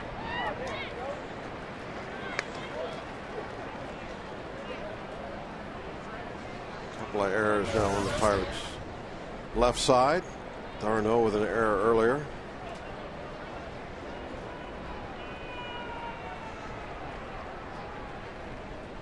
Oh, 1 pitch. Trying to go inside and missed. 1-1. Soto was hit by a pitch in the 2nd inning. That did set up the 2nd double play for the Pirates. And then he struck out looking in the 5th. One of 6 strikeout victims for Paul Maholm this afternoon. A little bit low. 2 balls and a strike.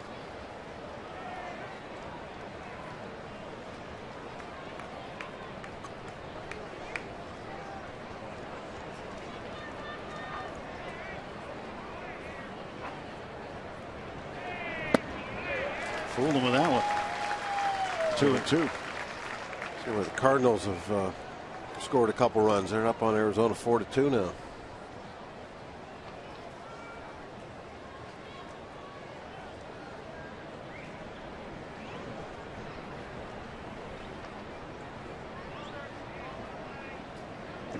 Two balls, 2 strikes. Soto wants time.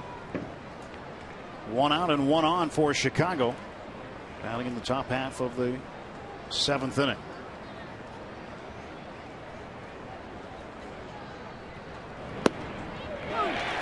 Strike 3. Strikeout number 7, and the 2nd time Soto has gone down looking. Backdoor breaking ball. Starts it outside, brings it over the outside corner, perfectly framed by the Ford.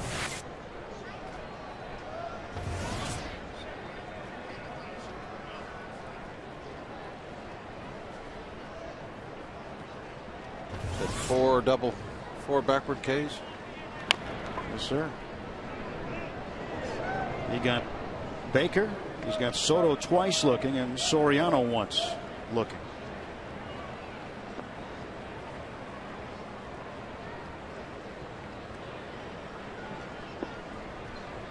No balls, 1 strike.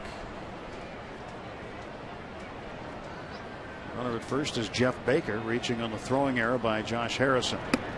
So high to Bird.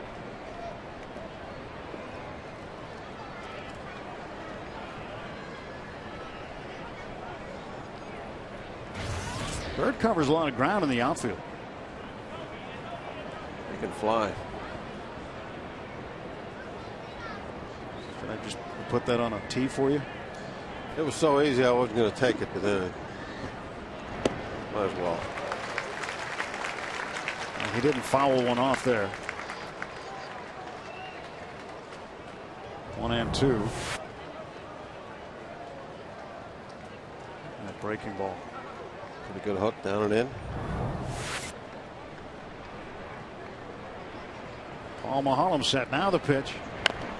It's fouled off. Down there where the camera well. Is that where Danny is? Yep. Potash having to lend a hand to retrieve that baseball.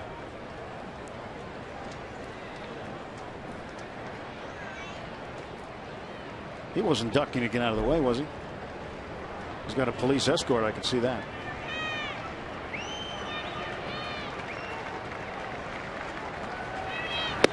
Strike 3 call. Another punch out for Maholm. 8 strikeouts for Maholm this afternoon as he gets Marlon Byrd watching. Keep it right.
More great shots on this Sunday afternoon provided by the AGH Cam. Bottom of the 7th, 6-1 Pirates.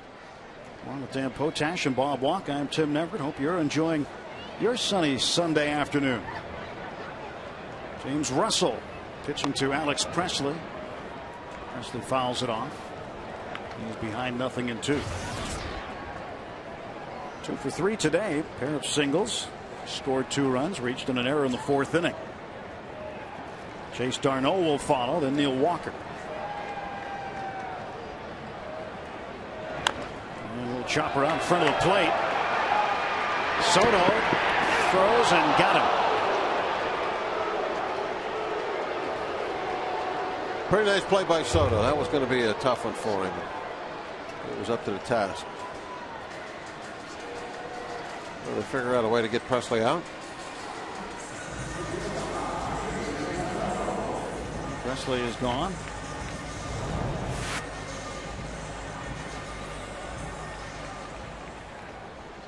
Needed to roll out there maybe, what, another 6 inches. That was it. If Russell tried to field that instead of Soto, he would have been safe. Oh, yeah, no chance. Russell smartly got out of the way and let the catcher take over. 1 out in the Pirates' 7th. Chase Darno hitless in 3 trips.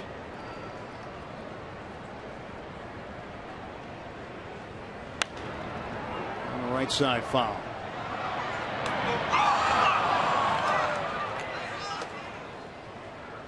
Darno with an 0-2 count. The Parrot will be riding a motorcycle across the state from Philly to Pittsburgh in his 2nd annual Cruise for a Cure to raise awareness and funding for prostate cancer research.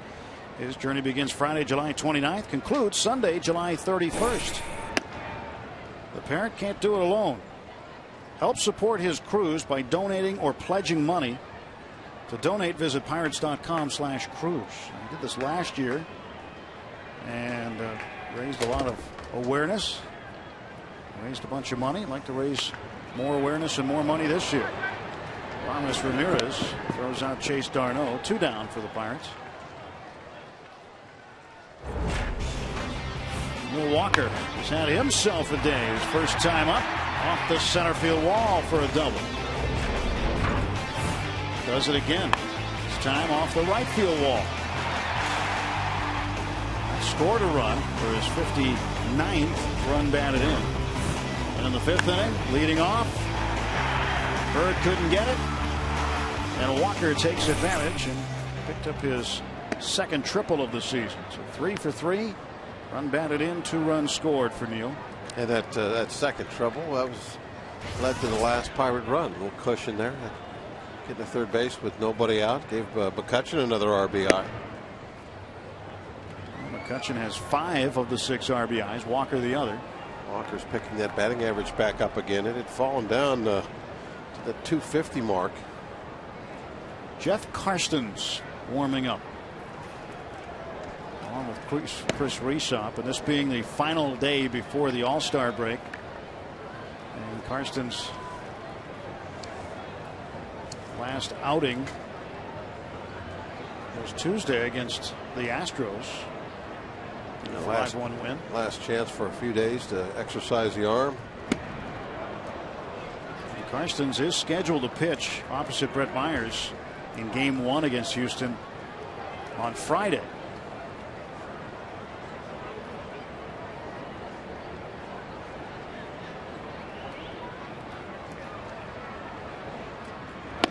Twos outside. So when would he normally throw a side after he starts? If he started Tuesday. Thursday. Because of the All-Star break. He was out in the bullpen on Friday. Could see him out there, but now warming up. He'll get a chance perhaps to pitch today in relief instead of as a starter.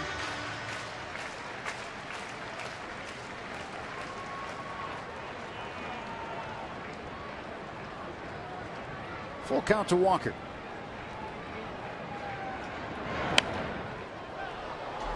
This one might be in play. No, just out of play.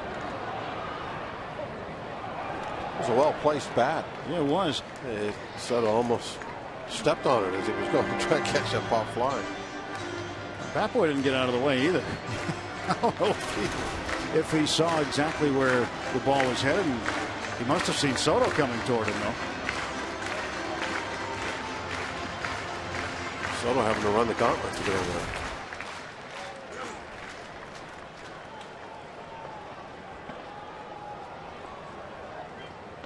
Young Bucco fans, seeing more and more of them. It's a good sight. Ramirez, oh, nice pick. He throws out Walker. Took a good play to get him. Pirates gone in order in the 7th.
Great crowd on hand today. 31,428 on this Sunday afternoon. 6-1 Pirates going to the top of the 8th inning.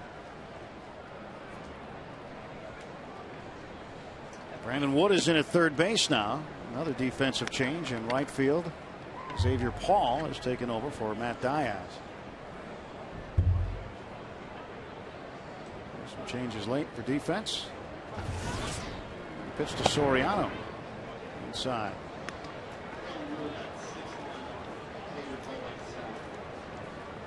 Two 2-0. 94 pitches total for Paul. Probably only pitch one more inning. Popped him up.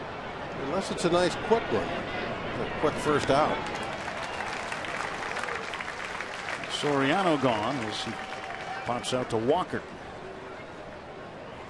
Make way for Darwin Barney.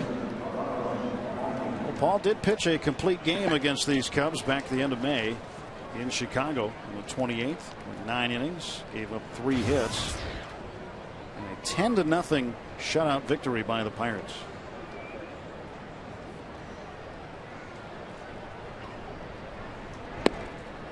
Strike to Barney. 8-2 over his career against Chicago in 15 starts.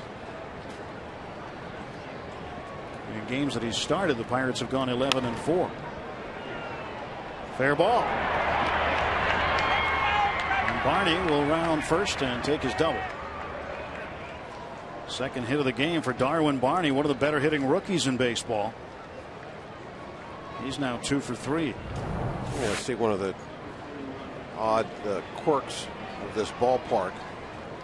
Watch the ball when it gets down here. As a left fielder, you're thinking, okay, that's going to get down in the corner. You're charging in there real hard, and then it hits that fence and comes up short. You got to throw on the brakes, change directions. But you can't play that short fence because the one time you come in, sure it's going to hit that fence, then it's going to go right by the edge of it, get in the corner, and it's going to be 3 bases. And it's also got that gate. There's a little gate down there where there isn't concrete. Concrete stops right at the gate for a couple of feet, the width of the gate. That could pose a problem when it hits the concrete that's right next to that gate. So you could bounce different ways. The first thing you have to do as a left fielder, you got to head to the corner because it might not hit that little area there. And you have to respect that and then react if it does. Tony Campana, the pinch hitter, takes the ball. 2-1. Campana hitting in the 9th spot. Well, they've got their Jolly Rogers. Got the Jolly Roger with the Keystone emblem. Yeah. It's a little different touch to it. People in Philadelphia might not like that. It's too bad. I mean, we do share the state. That's pretty much saying, hey, the state's ours. Yeah, we did take 2 out of 3. So far it is.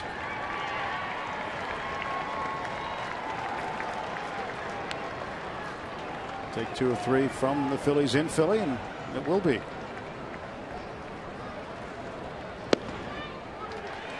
3-2. Left-hander John Graybo has gotten up for the Cubs.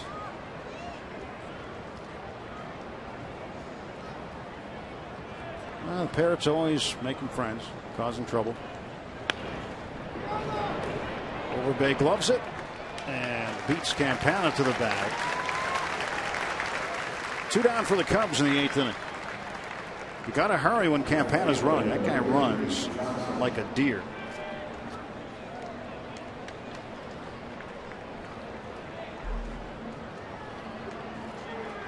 Walker must have known that that was going to be it. He came in and kind of called time, started talking to Paul well before Hurdle came up the steps. Great ovation from the 31,000 plus for Paul Mulholland. Terrific outing for the veteran left-hander. Kind of a thank you right here for just a great first half. Outstanding. Might get that earned run average possibly down into the 2s this afternoon. High fives for Mulholland.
Day for Paul Mulholland. He continues his good fortune against the Cubs. I tell you, he really had that strikeout pitch going this afternoon to go with those double plays. Kind of an afternoon where he was really on the corner, just doing some painting, as a lot of these strikeouts came with guys looking at him. And they're looking away, he's throwing in, they're looking in, they're throwing away. Beautiful job. Mulholland leaves the ball game. 7 2/3 innings pitched. Scatters 4 hits. Gives up just the 1 run. And the book's still open on him as Darwin Barney is down at third. That's his guy. Hit a couple men, didn't walk anybody, struck out 8. 2 outs, top of the 8th inning. Reed Johnson will face right-hander Chris Resop. Pirates turned a season high 4 double plays behind Mulholland today, helping him out.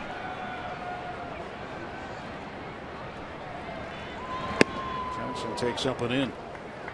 Johnson doubled and scored the lone Cubs run in the 4th inning.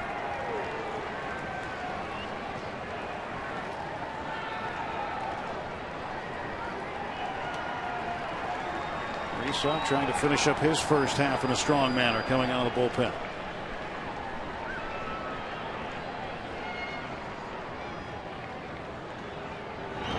Strike.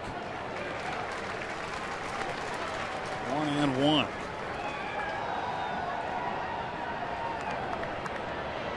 You like that beard that Reed Johnson is sporting? No. Do you? Well, I asked you knowing the answer already. Well, you didn't say whether I you would liked have been. it or not. I would have been surprised had you said yes. Do you like it? No, I don't. Oh, okay.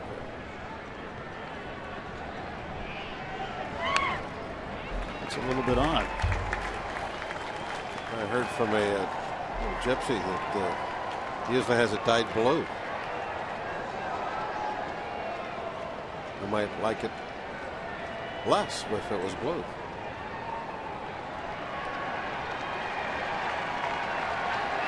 Well, something tells me if you can grow that like that and have time to dye it blue, you get a little too much time on your hands.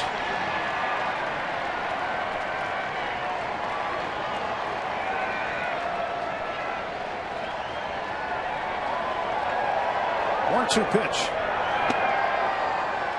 Outside, Johnson held up his offer. So an even count, 2 balls and 2 strikes. But it's all in fun. I mean, you know, facial hair has been a big part of baseball. Remember the Oakland A's, all those mustaches. And that all started with a contest. The swinging A's, yeah, they were told to grow facial hair. And the craziest facial hair would get noticed by the owner, Charlie Finley. He wanted long hair, crazy mustaches. Well, he would love some of the beards that are going around nowadays. Oh, yeah. Players get very artistic with it. Well, last year, one of the things that was started by former Pirate Bobby Crosby was they would have their crazy mustaches they'd grow. And Ronnie Cedeno has a problem growing facial hair. Took the sun glare black, painted on a mustache, and went out for an inning and played with a painted on mustache. Wondering if anybody would notice. Of course, there are cameras everywhere. Didn't take long to figure it out.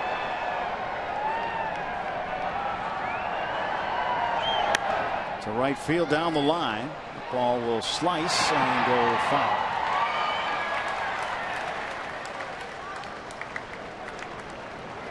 Now, we were talking about the young Pirate fans. Seeing a lot of young, not only kids, but older teenagers, fans in their 20s. Early 20s, late 20s. Fans that weren't coming to the ballpark the last year or two. Tons of Pirate gear now. No exception of one Cub fan there. But a lot of Pirate gear being spotted in the seats here at PNC Park.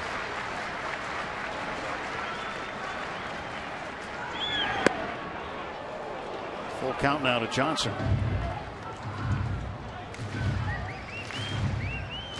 Flags have been a good seller. I like that one a lot. I like the Keystone. Smooth.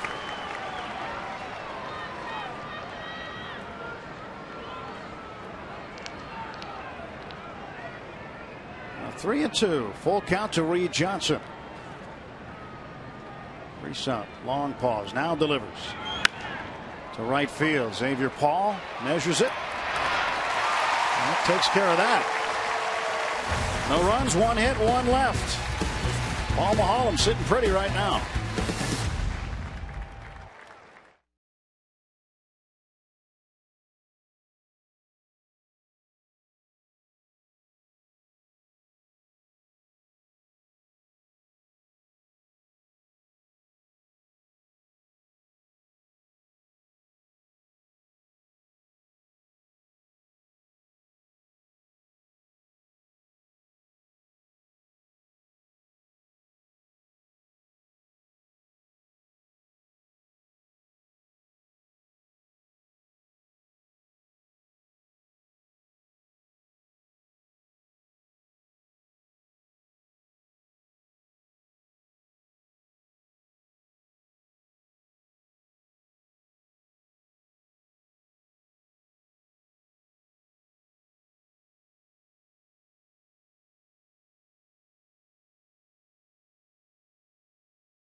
You love the AGH cam.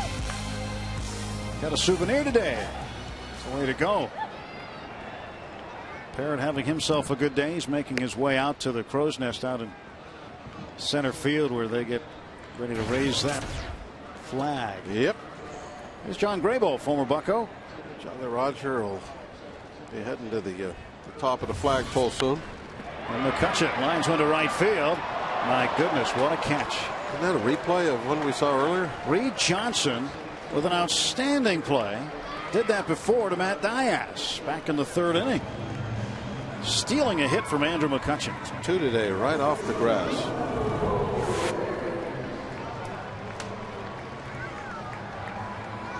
Clean catch.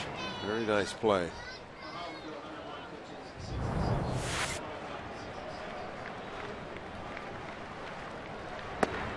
Lyle Overbay looking for his first hit today. 0 for 3, 3 groundouts.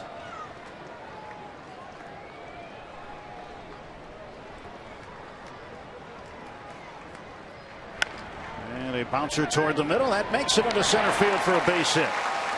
And Overbay 1 for 4 today. Overbay continues to hit. Didn't have his best day at the plate today, but certainly anytime you get a hit, always got to like that. He's hit safely now in 6 of his last 7. He's hitting the ball on the ground a lot today, and this time found a hole with it.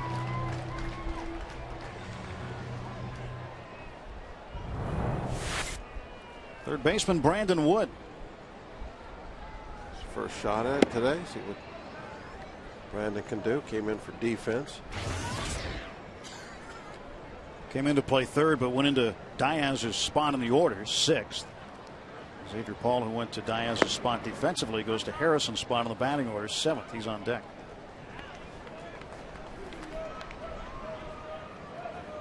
There's Xavier Paul. John Graybo, the veteran left-hander. Chatted with him briefly last night. Said he's very happy for the Pirate fans to see what's going on here this year. He was here during some of the tough times. He said that fans deserve it. I think that he always enjoyed being here in Pittsburgh.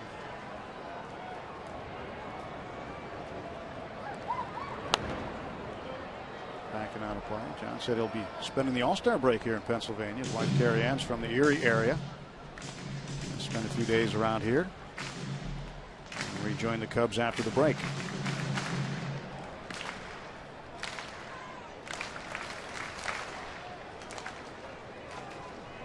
Graybo is one of the real good guys you meet around this game. There's been a number of players come through. I'm not going to name names that come through Pittsburgh over the years that like to do a lot of whining and complaining about not being good.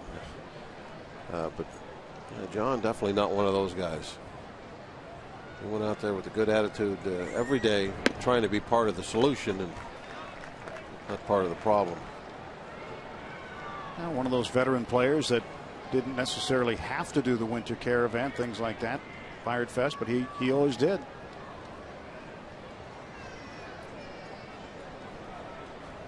Got out, met a lot of fans, did a lot in the community.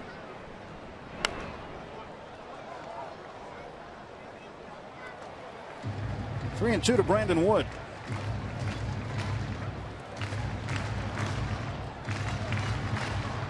Wood very happy in his new surroundings here in Pittsburgh. After being designated for assignment by the Angels. How about this sign, Bob? Come back to it. And Wood walks. What did that sign say? Part of it was blocked. So they came to Pittsburgh to meet Lacey Collins. Oh, Lacey has a fan. I wonder how far he came from. Where is he from? Is that Cub outfit on? I don't know. A Cub fan, maybe.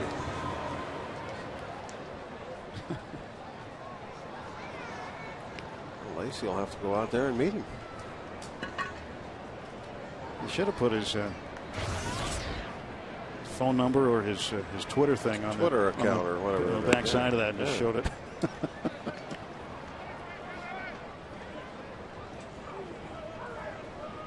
That wasn't something that was hastily written up either. That was a serious effort. That took some time to make that poster.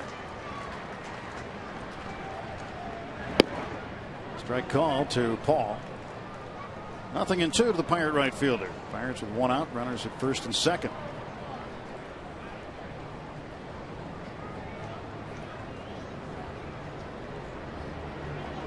That looked like that real expensive cardboard too. I could put a little investment into that sign.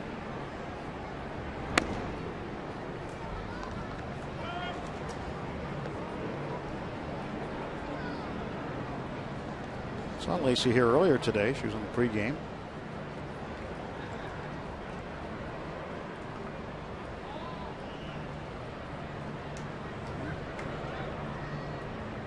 Well, there's always hope. And Xavier Paul strikes out. Excellent printing. How nice and neat the letters were. Well, Graybo gets the strikeout. 2 men down in the Pirate half of the 8th. Chased after that breaking ball down and away.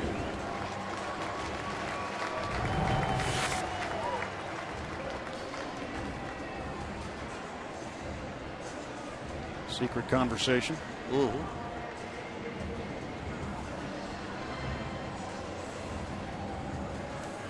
What the Parrot's going to do during the All-Star break.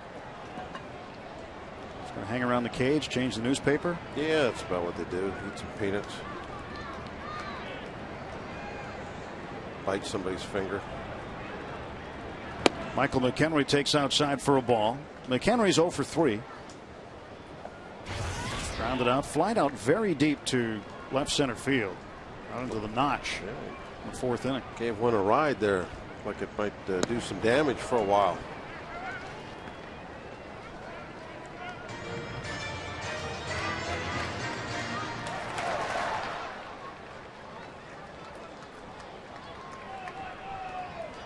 Michael McHenry gets a nice hand now every time he comes to the plate since he hit that home run Friday. Kind of put him on the map, didn't it? Yeah.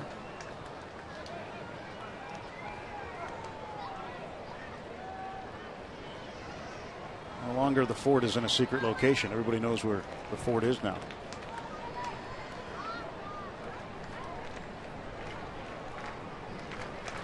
Overbay at second, and Brandon Wood is at first base. 2-1 pitch. That's 3-1.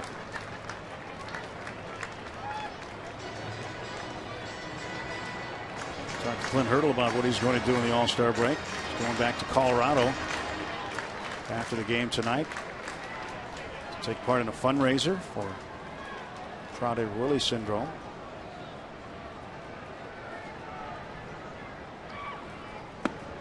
There's ball 4. McHenry will load the bases. Coming up following this one, it'll be Pirates post game. You'll get Clint Hurdle's take on the game and what the players are saying from the field. So stick around. Catch Pirates post game coming up next on Root Sports. Rob King, Kent Tekulve. Get ready, aren't they? Yeah, they're out there in the cage. Looks like they're in a cage, doesn't it?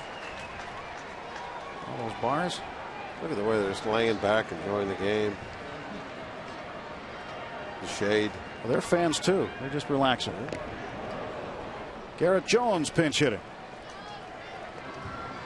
Jones getting to hit in the 9 spot. Fairly close to the all-you-can-eat seats out there too. Probably arm's length. Yep. Don't think they haven't thought about it. All he needs a wristband. Jones the other way. This will provide at least 2 more runs. Overbay scores. Wood right behind him. And a 2-out, 2-run double for Garrett Jones. 8-1 Pirates.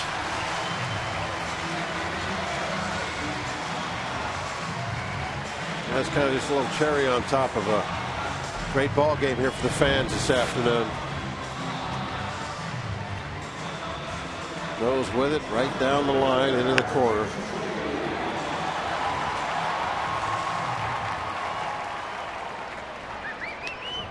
RBIs 33 and 34 for Garrett Jones. Alex Presley 2 out of 4. Last time up just hit a number out in front of the plate. Catcher Giovanni Soto threw him out. And second and third 2 outs. Double number 15 for Jones. Garrett has a very good month of July going. After picking it up in June. May was a month he'd like to forget. But things are going much better for Jones these days. Inside corner for a strike. 1-2.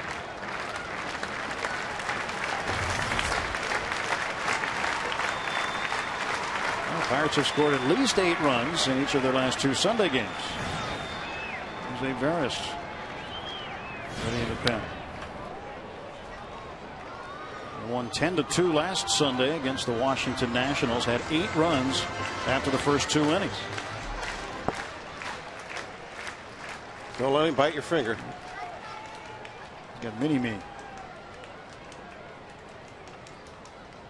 1-2.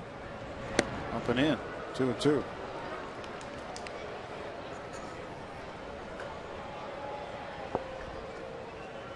Cincinnati's taken a lead over Milwaukee 3-2. They're in the bottom of the 6th inning. Cardinals still on top of the Diamondbacks 4-2. Also in the bottom of the 6th. Presley fought that one off. 2 balls and 2 strikes.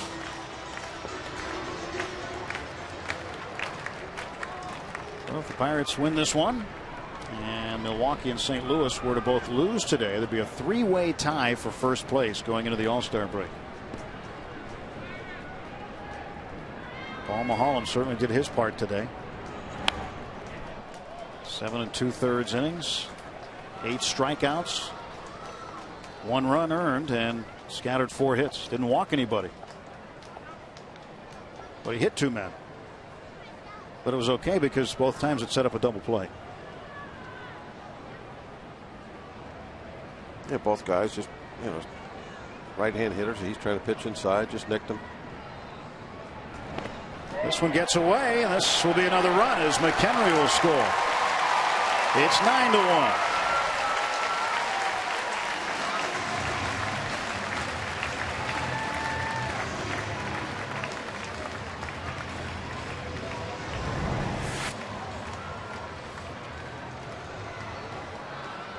Way outside. Tough one to block.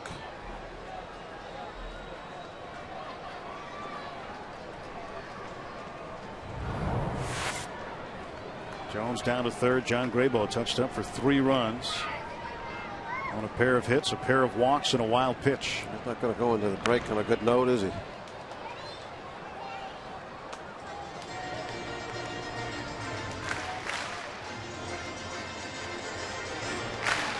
Three and 2 to Alex Presley.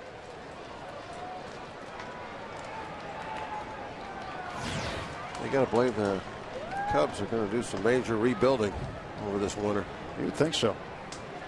They have some contracts that are pretty tough to deal with in terms of veteran guys making a lot of money. It's going to be extremely hard to move. Might not be able to move some. Strike 3 on a pitch that was a foot outside. So we'll go to the 9th inning. Pirates trying to wrap up the Cubs this afternoon. It's 9-1.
Yes, the kids having a lot of fun today as the Pirates have a 9-1 lead going to the bottom of the 9th and are hopeful of raising the Jolly Roger. Joining me is Patrick, who is in town from Tennessee, a big Pirate fan. We'll be celebrating your 9th birthday in what, 6 days? Yes. Let me ask you something. Are you a Joel Hanrahan fan? Yes. Do you like your baseball hat? Yes. Take your hat off for a quick second. I'm going to give you an all-star Joel Hanrahan hat. See the stars? And the all-star reliever actually autographed it as well. Let's see if it fits. Not bad, huh? Yeah. Happy birthday from Joel Hanrahan and the Pittsburgh Pirates. Yeah. You look good. How about that, guys? I picked the winner with the birthday. All right. That's an unexpected surprise for that young man, and certainly a day he won't forget. And there's the hammer, Joel Hanrahan. Getting set to go to Phoenix, Arizona. One of 3 Pirates that will represent this ball club in the All-Star game. Hanrahan, Andrew McCutchen, and today Kevin Correa named as an All-Star replacement. First time since 1990 the Pirates have 3 All-Star representatives, and the first time since 1988 when Bob Walk was the last right-handed starting pitcher to go to the All-Star game from the Bucs. So Kevin Correa getting the news today. Jose Veras will start the 9th against Starlin Castro. You asked a question earlier, Bob, about the double plays today. Pirates have 4 double plays, and they had 3 double plays before the Cubs even got a base hit. And that has happened before. And the last team, San Diego, on the 15th of May in 2002. Padres allowed no hits while getting 3 double plays in the first 3 innings against the Montreal Expos. It's not that rare. It's just rare enough. 9 years ago. I guess that's, if something happens once a decade, it's rare. It's rare, yeah. I take that back. It is kind of a rare thing. Chase Darno involved in 3 of them, starting. What I think is amazing nowadays is you can find information like that. I mean, how do you know? It's just I just don't understand it. Does the computer look back over these thousands and thousands of box scores to find something like that? And how does it know? What's it looking for? It's beyond both of our comprehension. Exactly. But it's nice to be able to ask a question and like the universe. Find the answer. Yeah. We're getting into a deep conversation, Bob. It's the 9th inning. Back to the ball game. Castro takes outside 2-2. We can talk about the universe when we go down to Houston on our way down. Play the Astros. Down to the Space City, Houston, Texas. Great place to be in the middle of July, isn't it? 3-2 pitch. Foul back. Ferris trying to close up shop here. Once he does, Pirates will be 4 games over 500. Heading into the break. First time since 1992 the Pirates were over 500 heading into the break. Today is game number 90, by the way. 72 left after this one in the regular season. Popped up. Short right field. Walker's got it. 1 down. Well, we saw the youngster presented the Joel Hanrahan All-Star hat by Dan Potash earlier. There were 2 of them that Joel had signed. And let's see who got the other one. Well, Steve Blass, during the 7th inning stretch on Sunday afternoons, has a tradition where he will throw out different promotional items. Thumbs up. See the hat he's got on? Seven Springs. Somebody down below us. Yeah. Fan below us got the other Hanrahan hat. Strike is called to Ramirez. I think that's a neat tradition that Steve has got now over the last few years of doing that. Well, people who sit up in front of the press box underneath they know. It's automatic now. We'll turn around and get ready.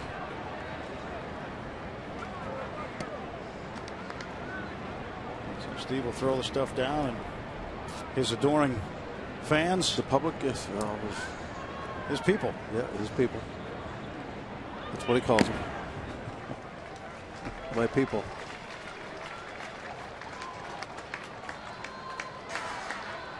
Suppose he's going to pick up a golf club over the next 4 days? No, probably not. Let's see, what time is it? 4:15? I would say 5:15. He might have one in his hand. If he can beat the traffic. Strike 3, Ramirez. The second straight game, strikes out of the 9th inning. Veras gets him, and the Pirates are 1 out away from finishing the first half, 4 games over 500. Veras throwing a fastball right by him, 95 mile an hour. Fans up on their feet. A terrific Sunday afternoon crowd of better than 31,000. What a way to end the first half, huh? Pitch to Baker, breaking ball in low. 1 ball, no strikes. How about your Buccos? All-Star game on Tuesday night. 3 of them in it. Good reason to tune in.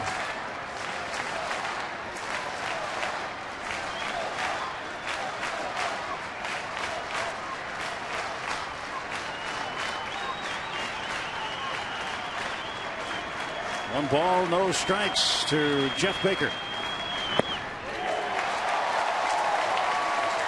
1-1.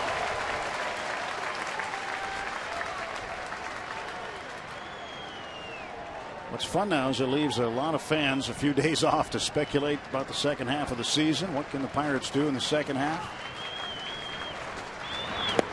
Strike 2.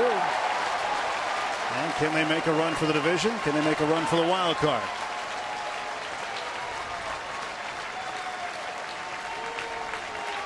Clint Hurdle wanted to say was gone are the days that the Pirates are getting an all-star representative just to have one. Now 3 of them are gone. 1 strike away. Vera set. Now the 1-2 pitch. Outside 2-2.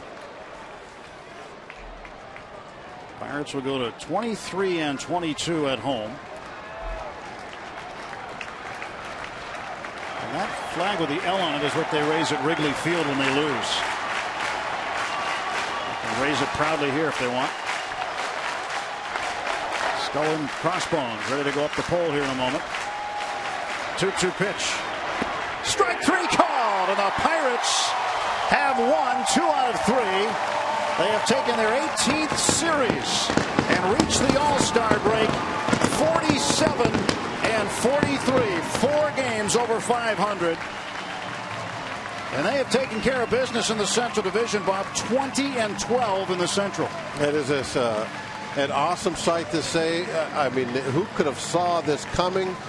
We knew that this team, after last year, was going to be able to take a big step forward. The pieces were in place to make that happen. The young core players were there, but I never would have thought that they would have had this kind of first half to where they are right there with the league leaders. And I'm looking forward now. As I said earlier, I can't wait to play Milwaukee now. 9-1 final. Paul Maholm gets his 6th victory. It's on to Arizona for the All-Stars. Stay tuned. Post game with Rob King and Ken.